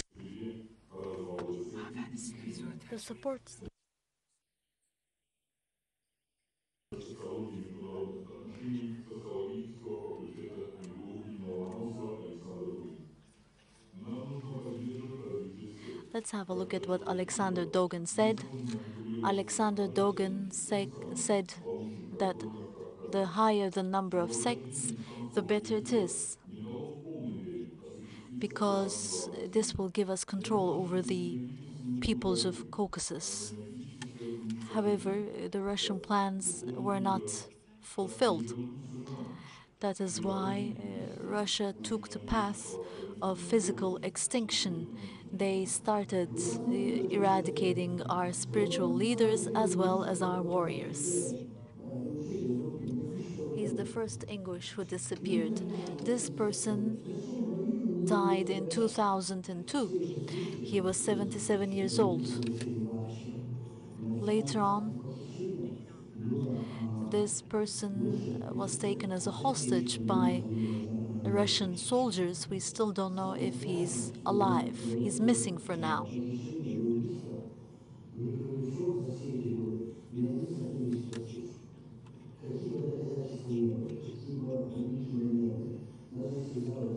And the most horrifying fact is that no Russian soldier or commander was taken to court because of these crimes. Lawyers, journalists, writers, all those people who stood against these crimes are now being killed or being sent to prison. Many journalists were taken hostage. I was one of them. When they took us hostage, they knew very well that we were journalists. But they still took away our freedom of expression. There was no freedom of expression in the country. They sent us all to jail, and we were kept in prison for more than a month. Some of us were released, some of us were not that lucky. However, from that moment on, we could no longer stay in Chechnya. And because of all these crimes,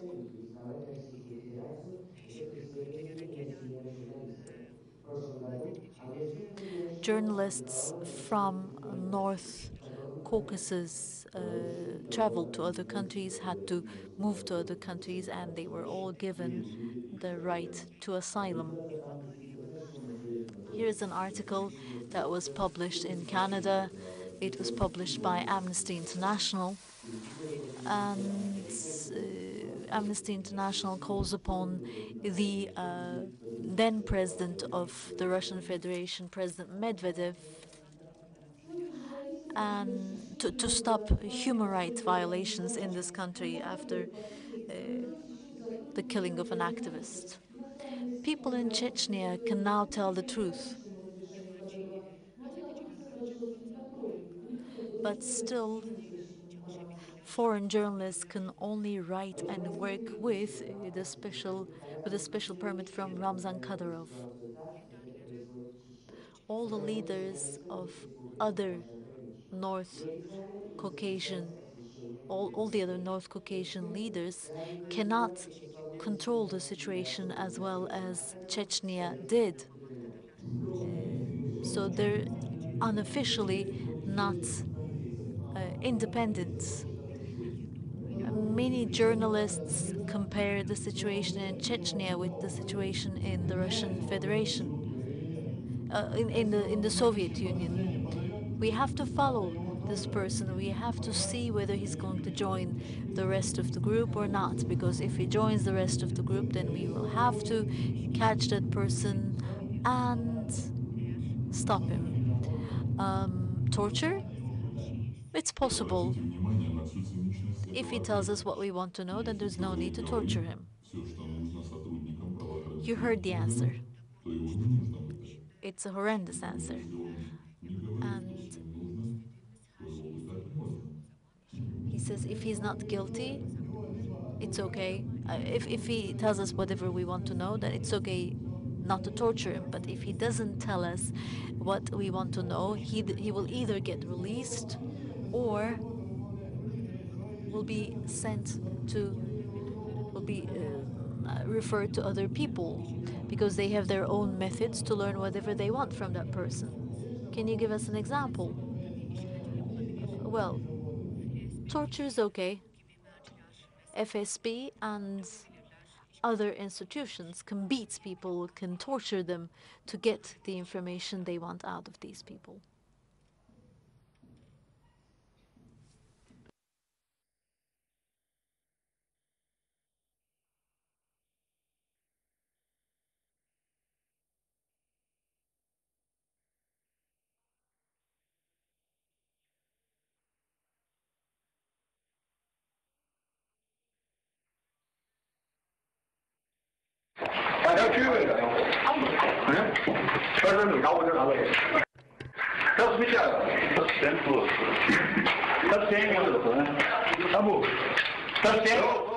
Тут в ход идут все средства.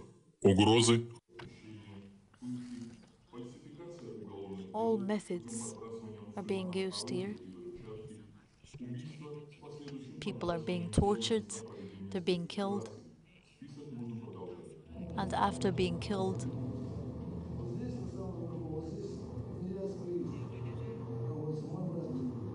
their bodies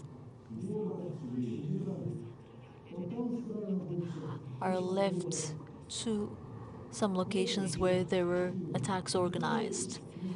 There you see my relative.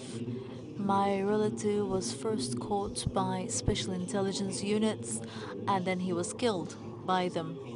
And then he was left by the roadside. His body was left here.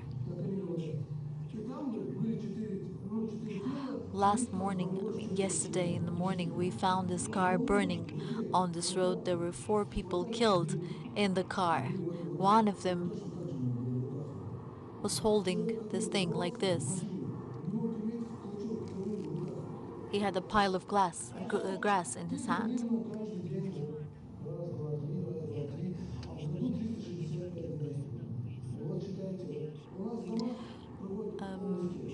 If he was killed on this road, then he wouldn't have grass in his hand.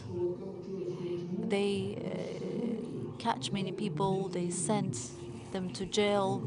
They did the same to me because I told them what they didn't want to hear, and they beat me up. I was asked the same questions yesterday by the Ministry of Interior.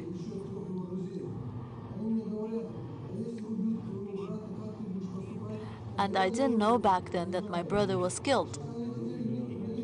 And they asked me what I would do if I knew that my brother was killed.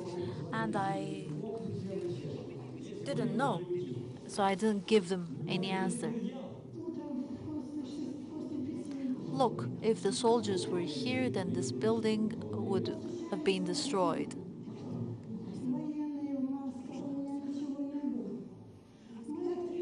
Well, the soldiers came to our door after 5 in the morning. I had nothing at home, so we opened the door, we opened the windows as well.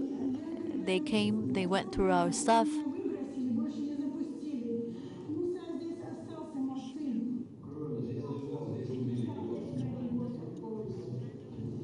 We had some explosives, and I threw one of those explosives to the soldiers, and the soldiers kicked me out. But my son stayed in the building and was killed by the soldiers in our own house.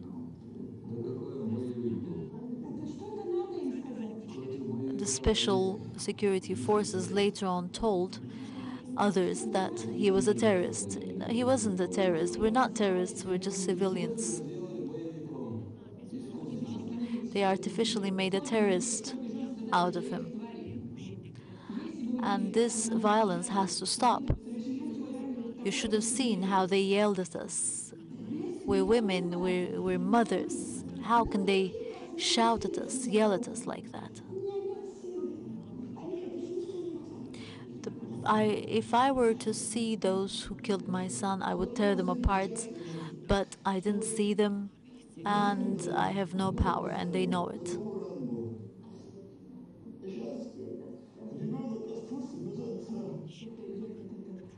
This little baby is left without a father. How are we supposed to tolerate this?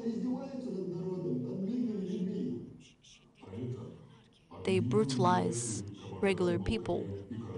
Kabarda, Balkaria, Karachay are 3 states where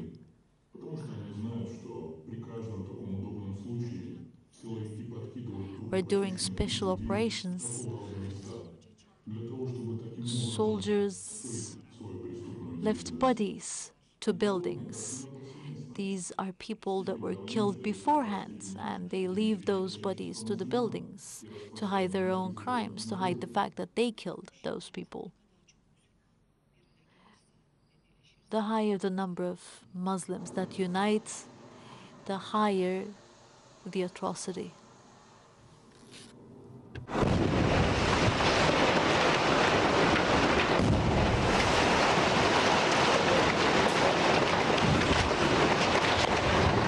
Если вчера основной упор делался на Чечню, то сегодня весь Кавказ где-то больше, а где-то меньше. Но это не значит, что Well, in the past, maybe the real target was Chechnya, but today it's the whole Caucasus.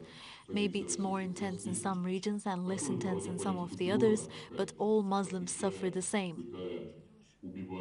The Russian government terrorizes Caucasus as a whole.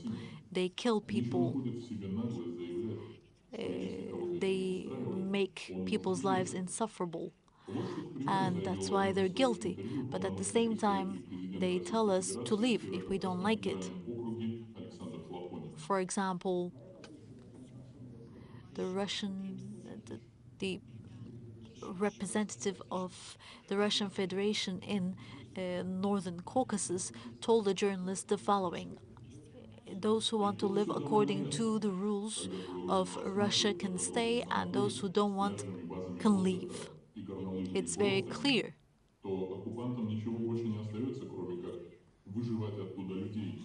Those people who see your lands as a holiday resort can only say that and nothing else.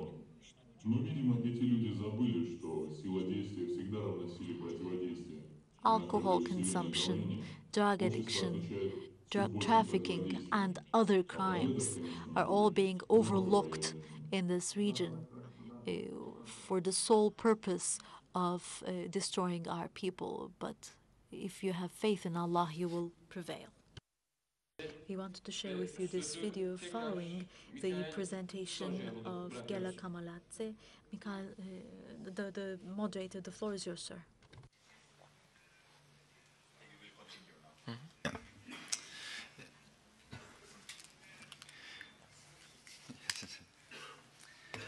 Thank you for that program.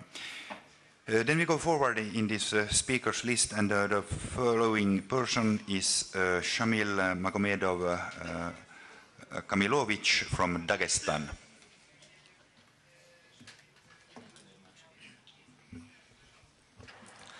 بسم الله الرحمن الرحيم الحمد لله رب العالمين والصلاة والسلام على إمامنا وقدوتنا ونبينا محمد رسول الله وعلى آله وأصحابه ومن تبعهم بإحسان إلى يوم الدين أما بعد.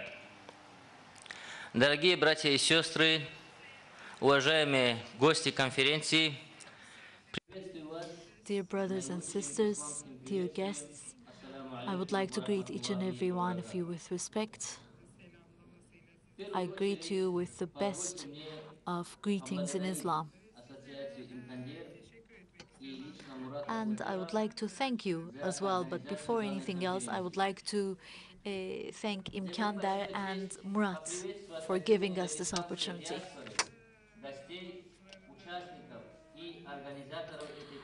I'm here greeting each and every one of you on behalf of the peoples of Dagestan. And I would like to thank the organizers for making this event possible, and I would like to thank you all for being here today. Human rights are being violated in Caucasus as we speak. There are many violations taking place in Dagestan and in Caucasus as well, but I would like to start in the name of God.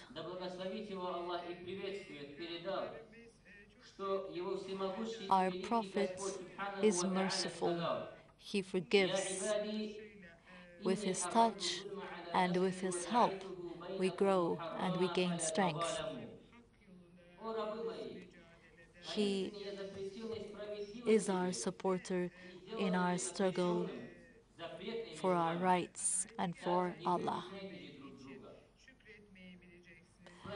In order to have justice, you have to be grateful and you have to strengthen your faith.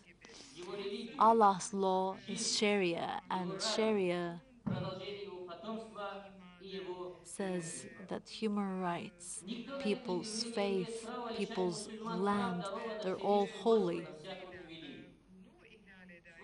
So anyone who violates any of these holy concepts is guilty. In Dagestan, they're committing a crime of eradicating our religious values, our faith. I want to give you all these examples so that you can unite and you can feel as if you were a part of this struggle as well. For many years, for even centuries, they've been sending Muslims away from their own lands. They invade our land and they force us to live according to their rules. But faith is very important for us Muslims. Проявление такой политики множество, но я ограничусь самыми явными из них. Let me give you a summary of the crimes that they have committed so far. Let me give you some examples from these human rights that they violated. They ban, for example, the books of Muslim writers and scholars. They don't let us read our book, our hadith, the sayings of our prophets. We cannot read the books of world-famous Muslim writers. All these books are prohibited. They ban the holiest book of all for us, for all Muslims. All these books that were once translated into Russia are banned. All the books that have the name Allah in them are banned. And this is a ban that has taken place today as we speak. This is crazy. This is a paranoia because we live in the 21st century. We have internet access. We have all these opportunities, and they still ban these books. They declare terrorists those people who have these books at their homes and who let their kids read these books. This is true for the whole Russian Federation. This is not a regional problem. They do not only ban our literature, they have two more tools, two more instruments that they use very actively against us, against Muslims. They use their police against us. The police carries out searches during the Friday prayer. They even search the imams and they send them to jail as well. What kind of a human rights practice is this, and how can the world remain silent? This is true for the whole Russian geography. It's not a regional problem, and this is a systemic approach that started back in 2010, and it is getting more and more intense over time. Of course, following these raids at the mosques, we have less and less people showing up at the mosques on Fridays. This has a very bad impact on us and a very bad impact on our psychology. These raids happen at a very unexpected moment, and it has become a routine now in Dagestan. And in one of those raids, someone from the religious community was killed as well because he asked the police why they were doing this and he wanted to record it on his cell phone. We even know their faces, we know who they are and what department they work at. But there's no justice. Justice is not being practiced. That's why that policeman, that murderer, is still free. In March, in one of the villages of Dagestan, the father of the Alibekov family disappeared. And on the 16th of May, they found his car. He was inside the car and he was burned. He's an imam. Who killed him? It's obvious who killed him. It was the police.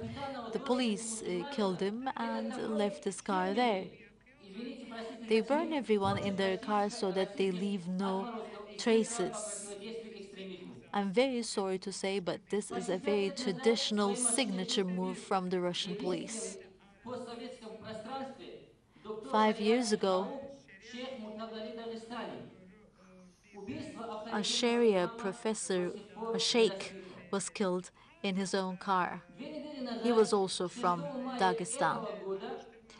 The killers, the murderers are still not known, and they have not therefore received any punishment in return. There's another religious leader who's missing, and we're very concerned for his life. There are other murders or crimes that have been committed so far against other religious leaders or imams, especially those that are active. There are imams who have blogs, for example, on the internet and who have very close links with their community. They especially go after these imams. This is a murder against the whole Muslim community.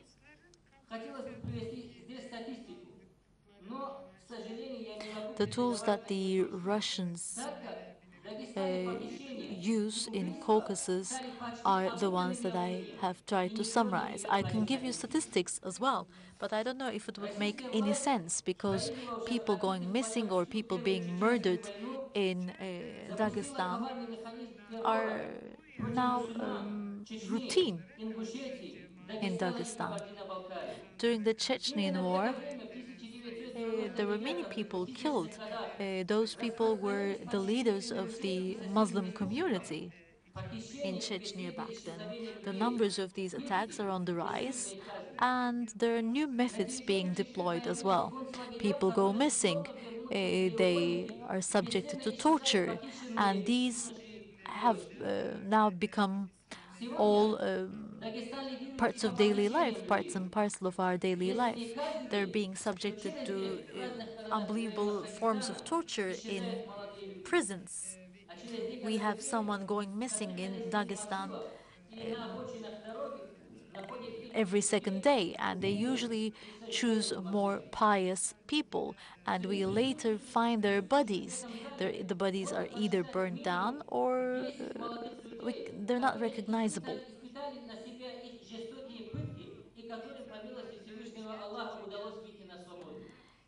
These people who are subjected to torture, those people who go out on the streets, for example, they're there only with the help of Allah, because there's no other power that can help them.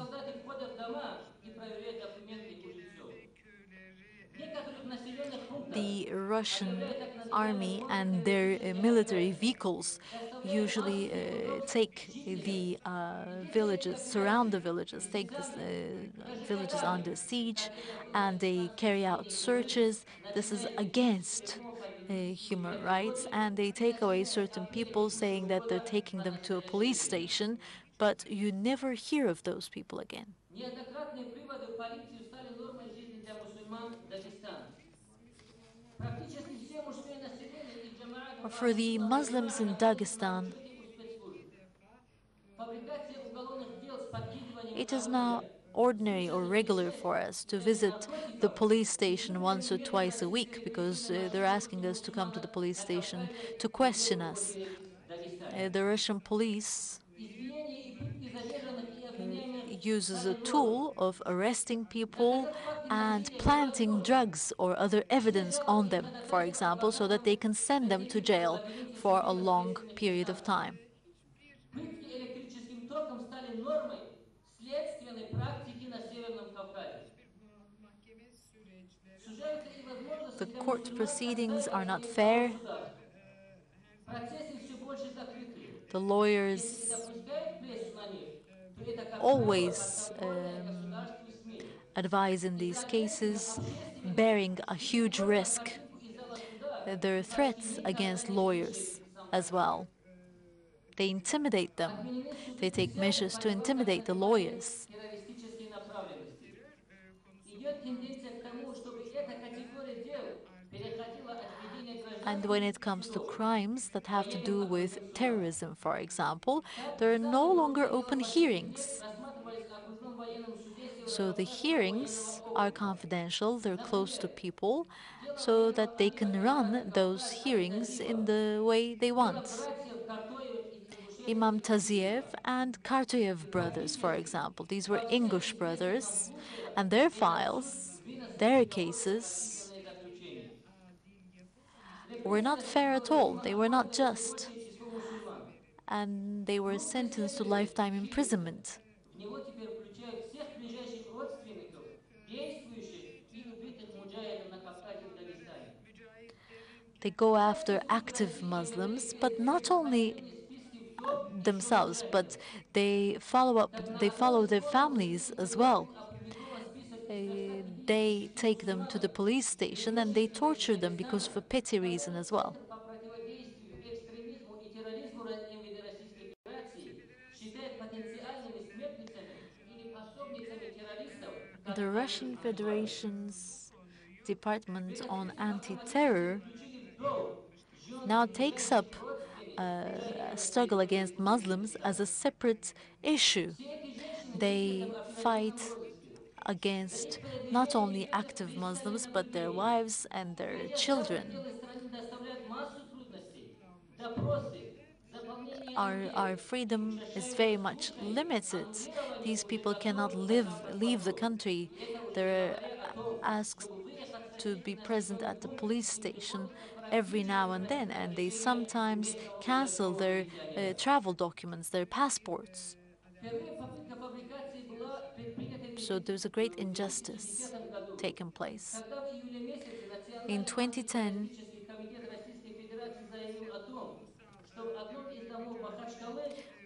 the Russian National Anti-Terror Institution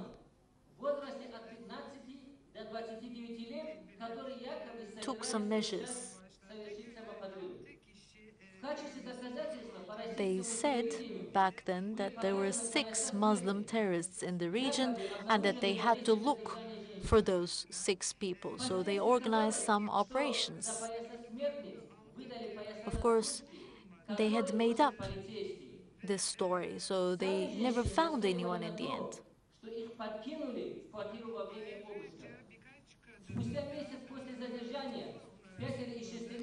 And they used a couple of women as puppets, and they made them appear as if they were terrorists. They tied bombs on them, and they claimed that these women were terrorists. But these women were only the relatives or family members of the Mujahids, and they were set up. I'm talking about very young women, by the way. There were 5 or 6 of them, and the oldest of them was only 31 years old. In February this year, a 45-year-old Muslim woman was imprisoned. She's being charged with being a terrorist, and the sentence of this crime is, of course, huge. They make up articles and provisions of law as well, which lead people to stay in prison for a long amount of time, for a long period of time. In Chechnya, too, they take away people's goods, their belongings, they take away their passports, and they ban them from traveling abroad. Ramzan Kadyrov and his entourage always tells the following in all their operations. He tells the Mujahid not only to think about themselves, but also to think about their families, because he says that they will take away everything that they have, including their properties, anything material they have. And we will fight against them. So they intimidate people.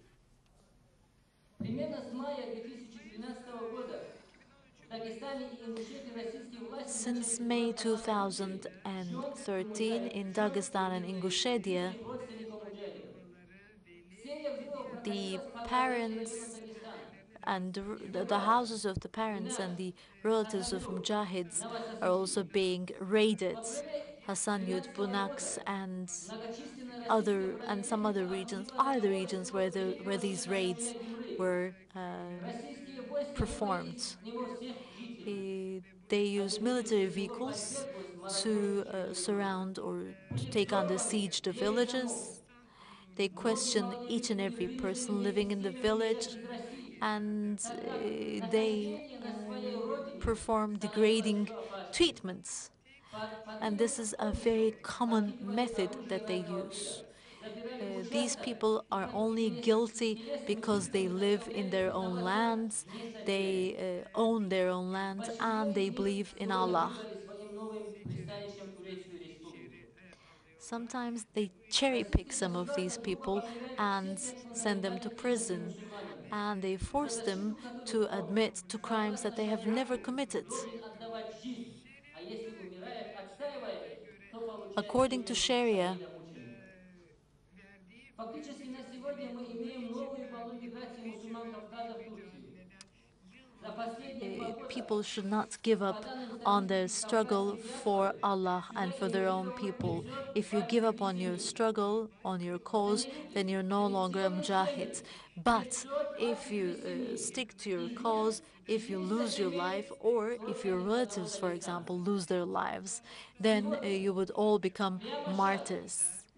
There are tens of families from Dagestan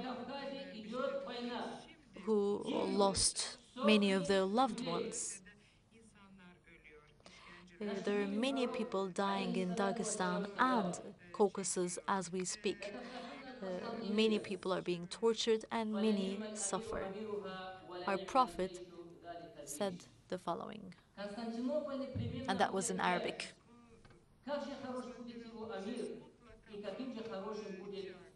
He said that one day Constantinople will fall, and the conqueror of Constantinople will be a holy person, he said. So the conquest of Istanbul and Mehmet II, the conqueror of Istanbul, they've always been holy for all Muslims. Many people found refuge here on Turkish lands because they escaped from the suffering and the pain in their own lands.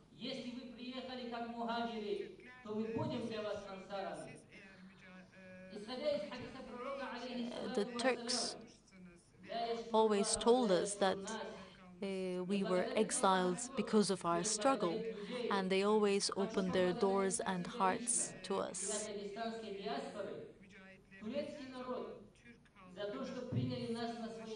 Our mujahids have always sought refuge here on Turkish lands because here they can perform their faith in Allah freely.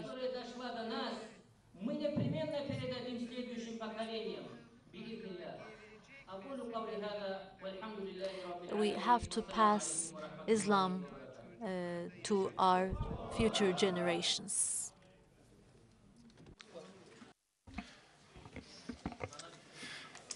Thank you, Shamil, for this very interesting report about what is happening in Dagestan, the biggest of all republics in North Caucasus. Now we are quite well on schedule, but first we shall look at one last movie, and after that it will be the a closing talk.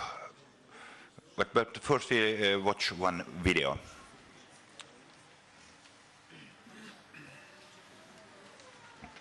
Evet, şimdi izleyeceğiniz Sinevizyon'da da in this video, now we are going to discuss the human rights violations, present human rights violations.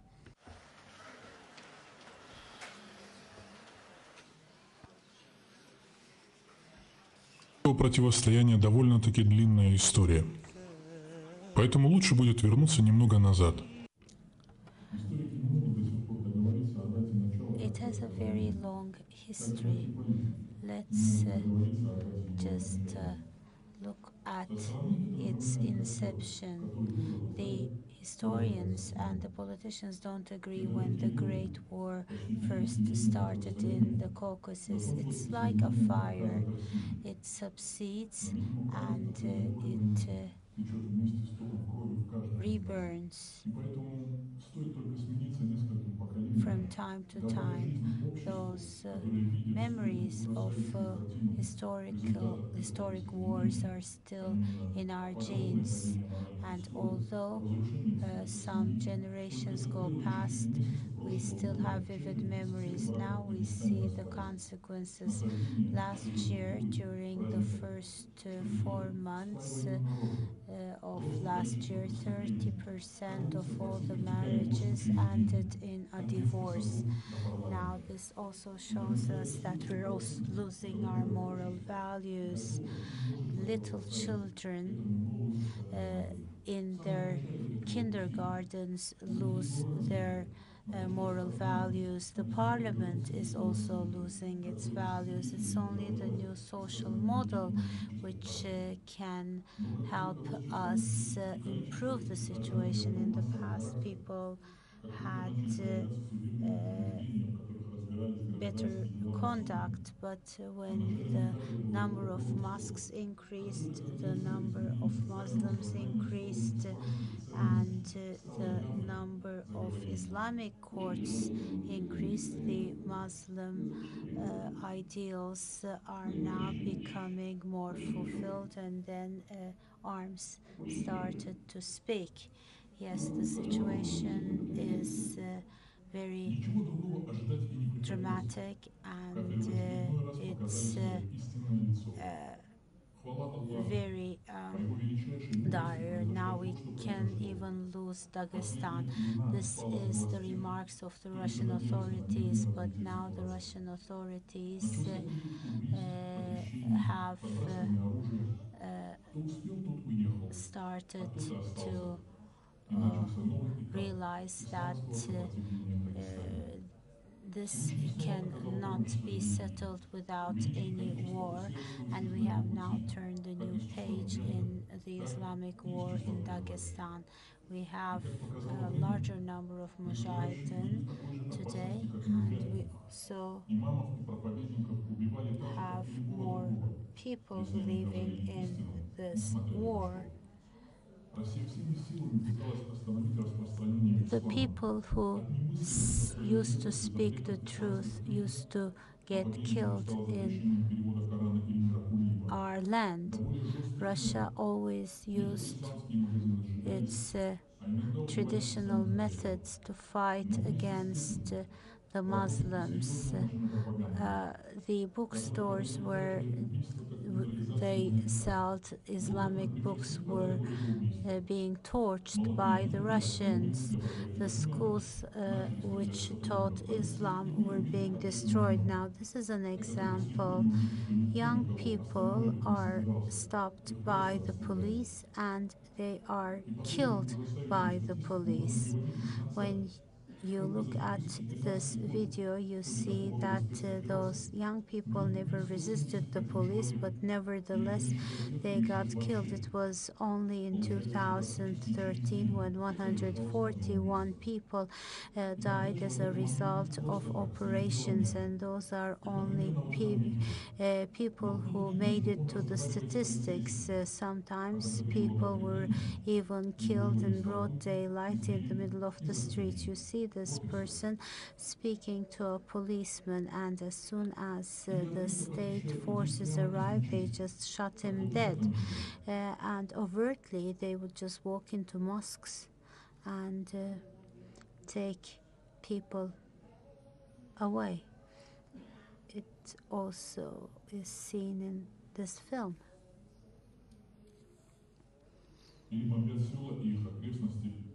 Or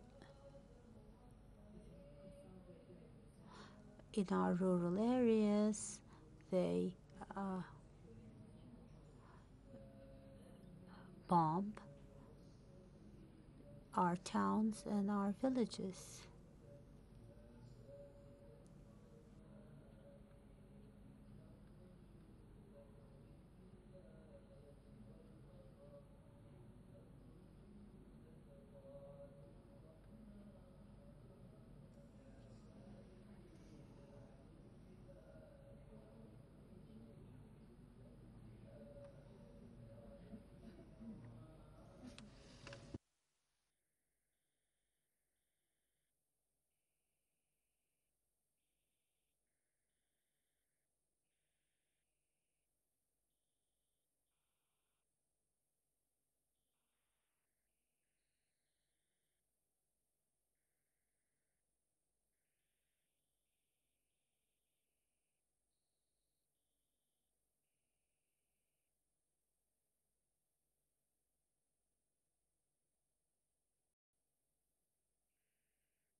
Well, clearly, there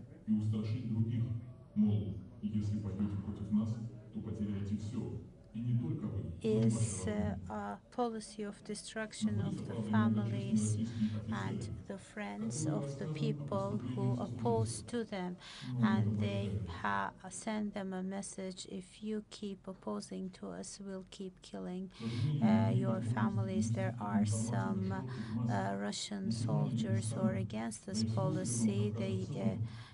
It's seldom, but they sometimes speak out the truth, but because they can't take it any further or can't receive any report, the people of Dagestan are now fighting a solitary war, and every single day many people lose their lives, and this could build into a comprehensive war, but they are trying to contain it because the Russian forces are aware of the fact that once this expands, they won't be able to stop it. But now they won't be able to stop it anymore because God is with us, and He will always be with the believers.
Everybody in this room know very well that those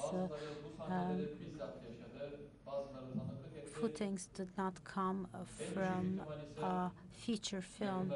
A lot of us either witnessed these or we have friends and family witnessing these. Mihal Suce, the moderator, has the last word. You have the floor, sir. Now we are close to end this session, and I want to thank the audience for their attention, all speakers for their interesting reviews and reports from different parts of Caucasian, the life of Caucasians today. And for my own part, I want to use this possibility to express my gratitude to İMKANDER and for the great work that they are doing. And I'm very happy that I have been able to take part in this second International Congress myself also. But now we will have the speak for closing this session. And the speech will be presented by the General Secretary of the Congress of Caucasus, Mr. Ahmet Umarov. The floor is yours. Evet. Kafkas Halkları The Secretary General of the People of the Caucasian Congress, Mr. Umarov, you have the floor, sir.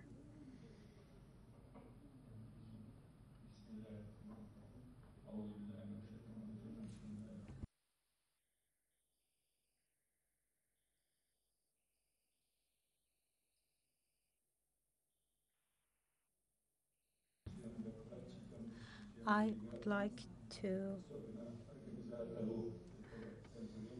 extend my gratitude to all the participants, the delegates, and the speakers, and specifically İMKANDER Association and its president for organizing this conference. I also need to extend my gratitude to the people who took the time and effort to come and participate and who made remarks here. At home we have war. God has his clear orders to us. We have to unite and we need to fight together. When we were here in the last couple of hours, we were united. We were united in our words and in our minds. We felt the strength. I would like to extend my gratitude to the delegates, to the guests, to all the participants. Inshallah, we will continue to organize events of this kind in the future. These will help us to also connect with all the countries who are willing to help us, the countries of the Middle East as well as Europe, because they are good people who want us to unite. Thank you again. Allah razı olsun efendim. Teşekkür ederim. God bless you, sir. Thank you. Now we proceed with the award ceremony. I would like to invite Murat Özer, the president of İMKANDER. Usame El-Shishani from Urdun, from Jordan. From Jordan will receive an award.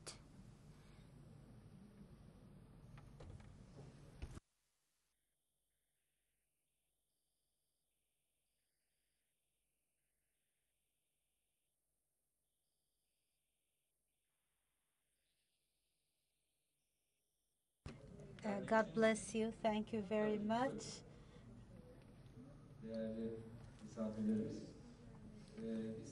Dear guests, we have a plate which we prepared for our guests, but this is has a meaning to it.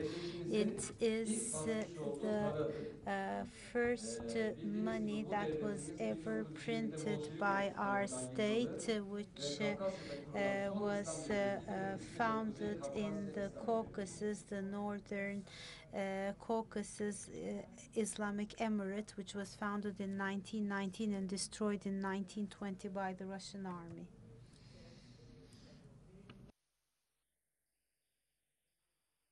temsilcisi Sait Gökdere'yi Sait çağırıyoruz. Gökdere, Gaziantep representative for İMKANDER, is now going to present his award to Mr. Kamaladze, Gela Kamaladze.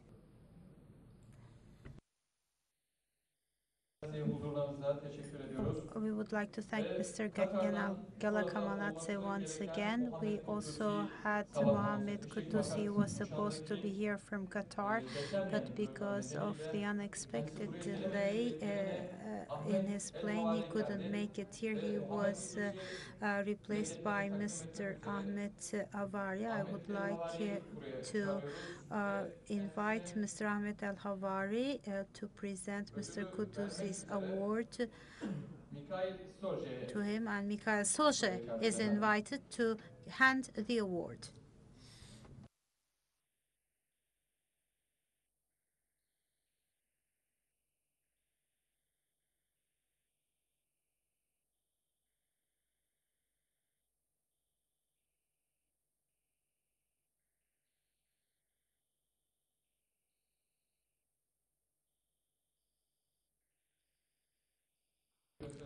Yes, we continue with the award ceremony.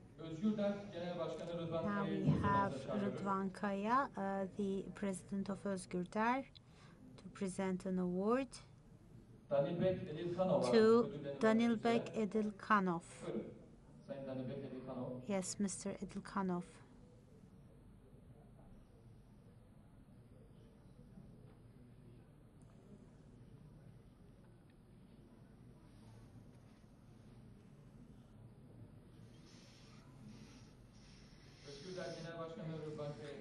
Thank you. Now I would like to invite Köklü Değişim magazine editor Mahmut Kaya to present an award to Shamil Megadov Kamilovic.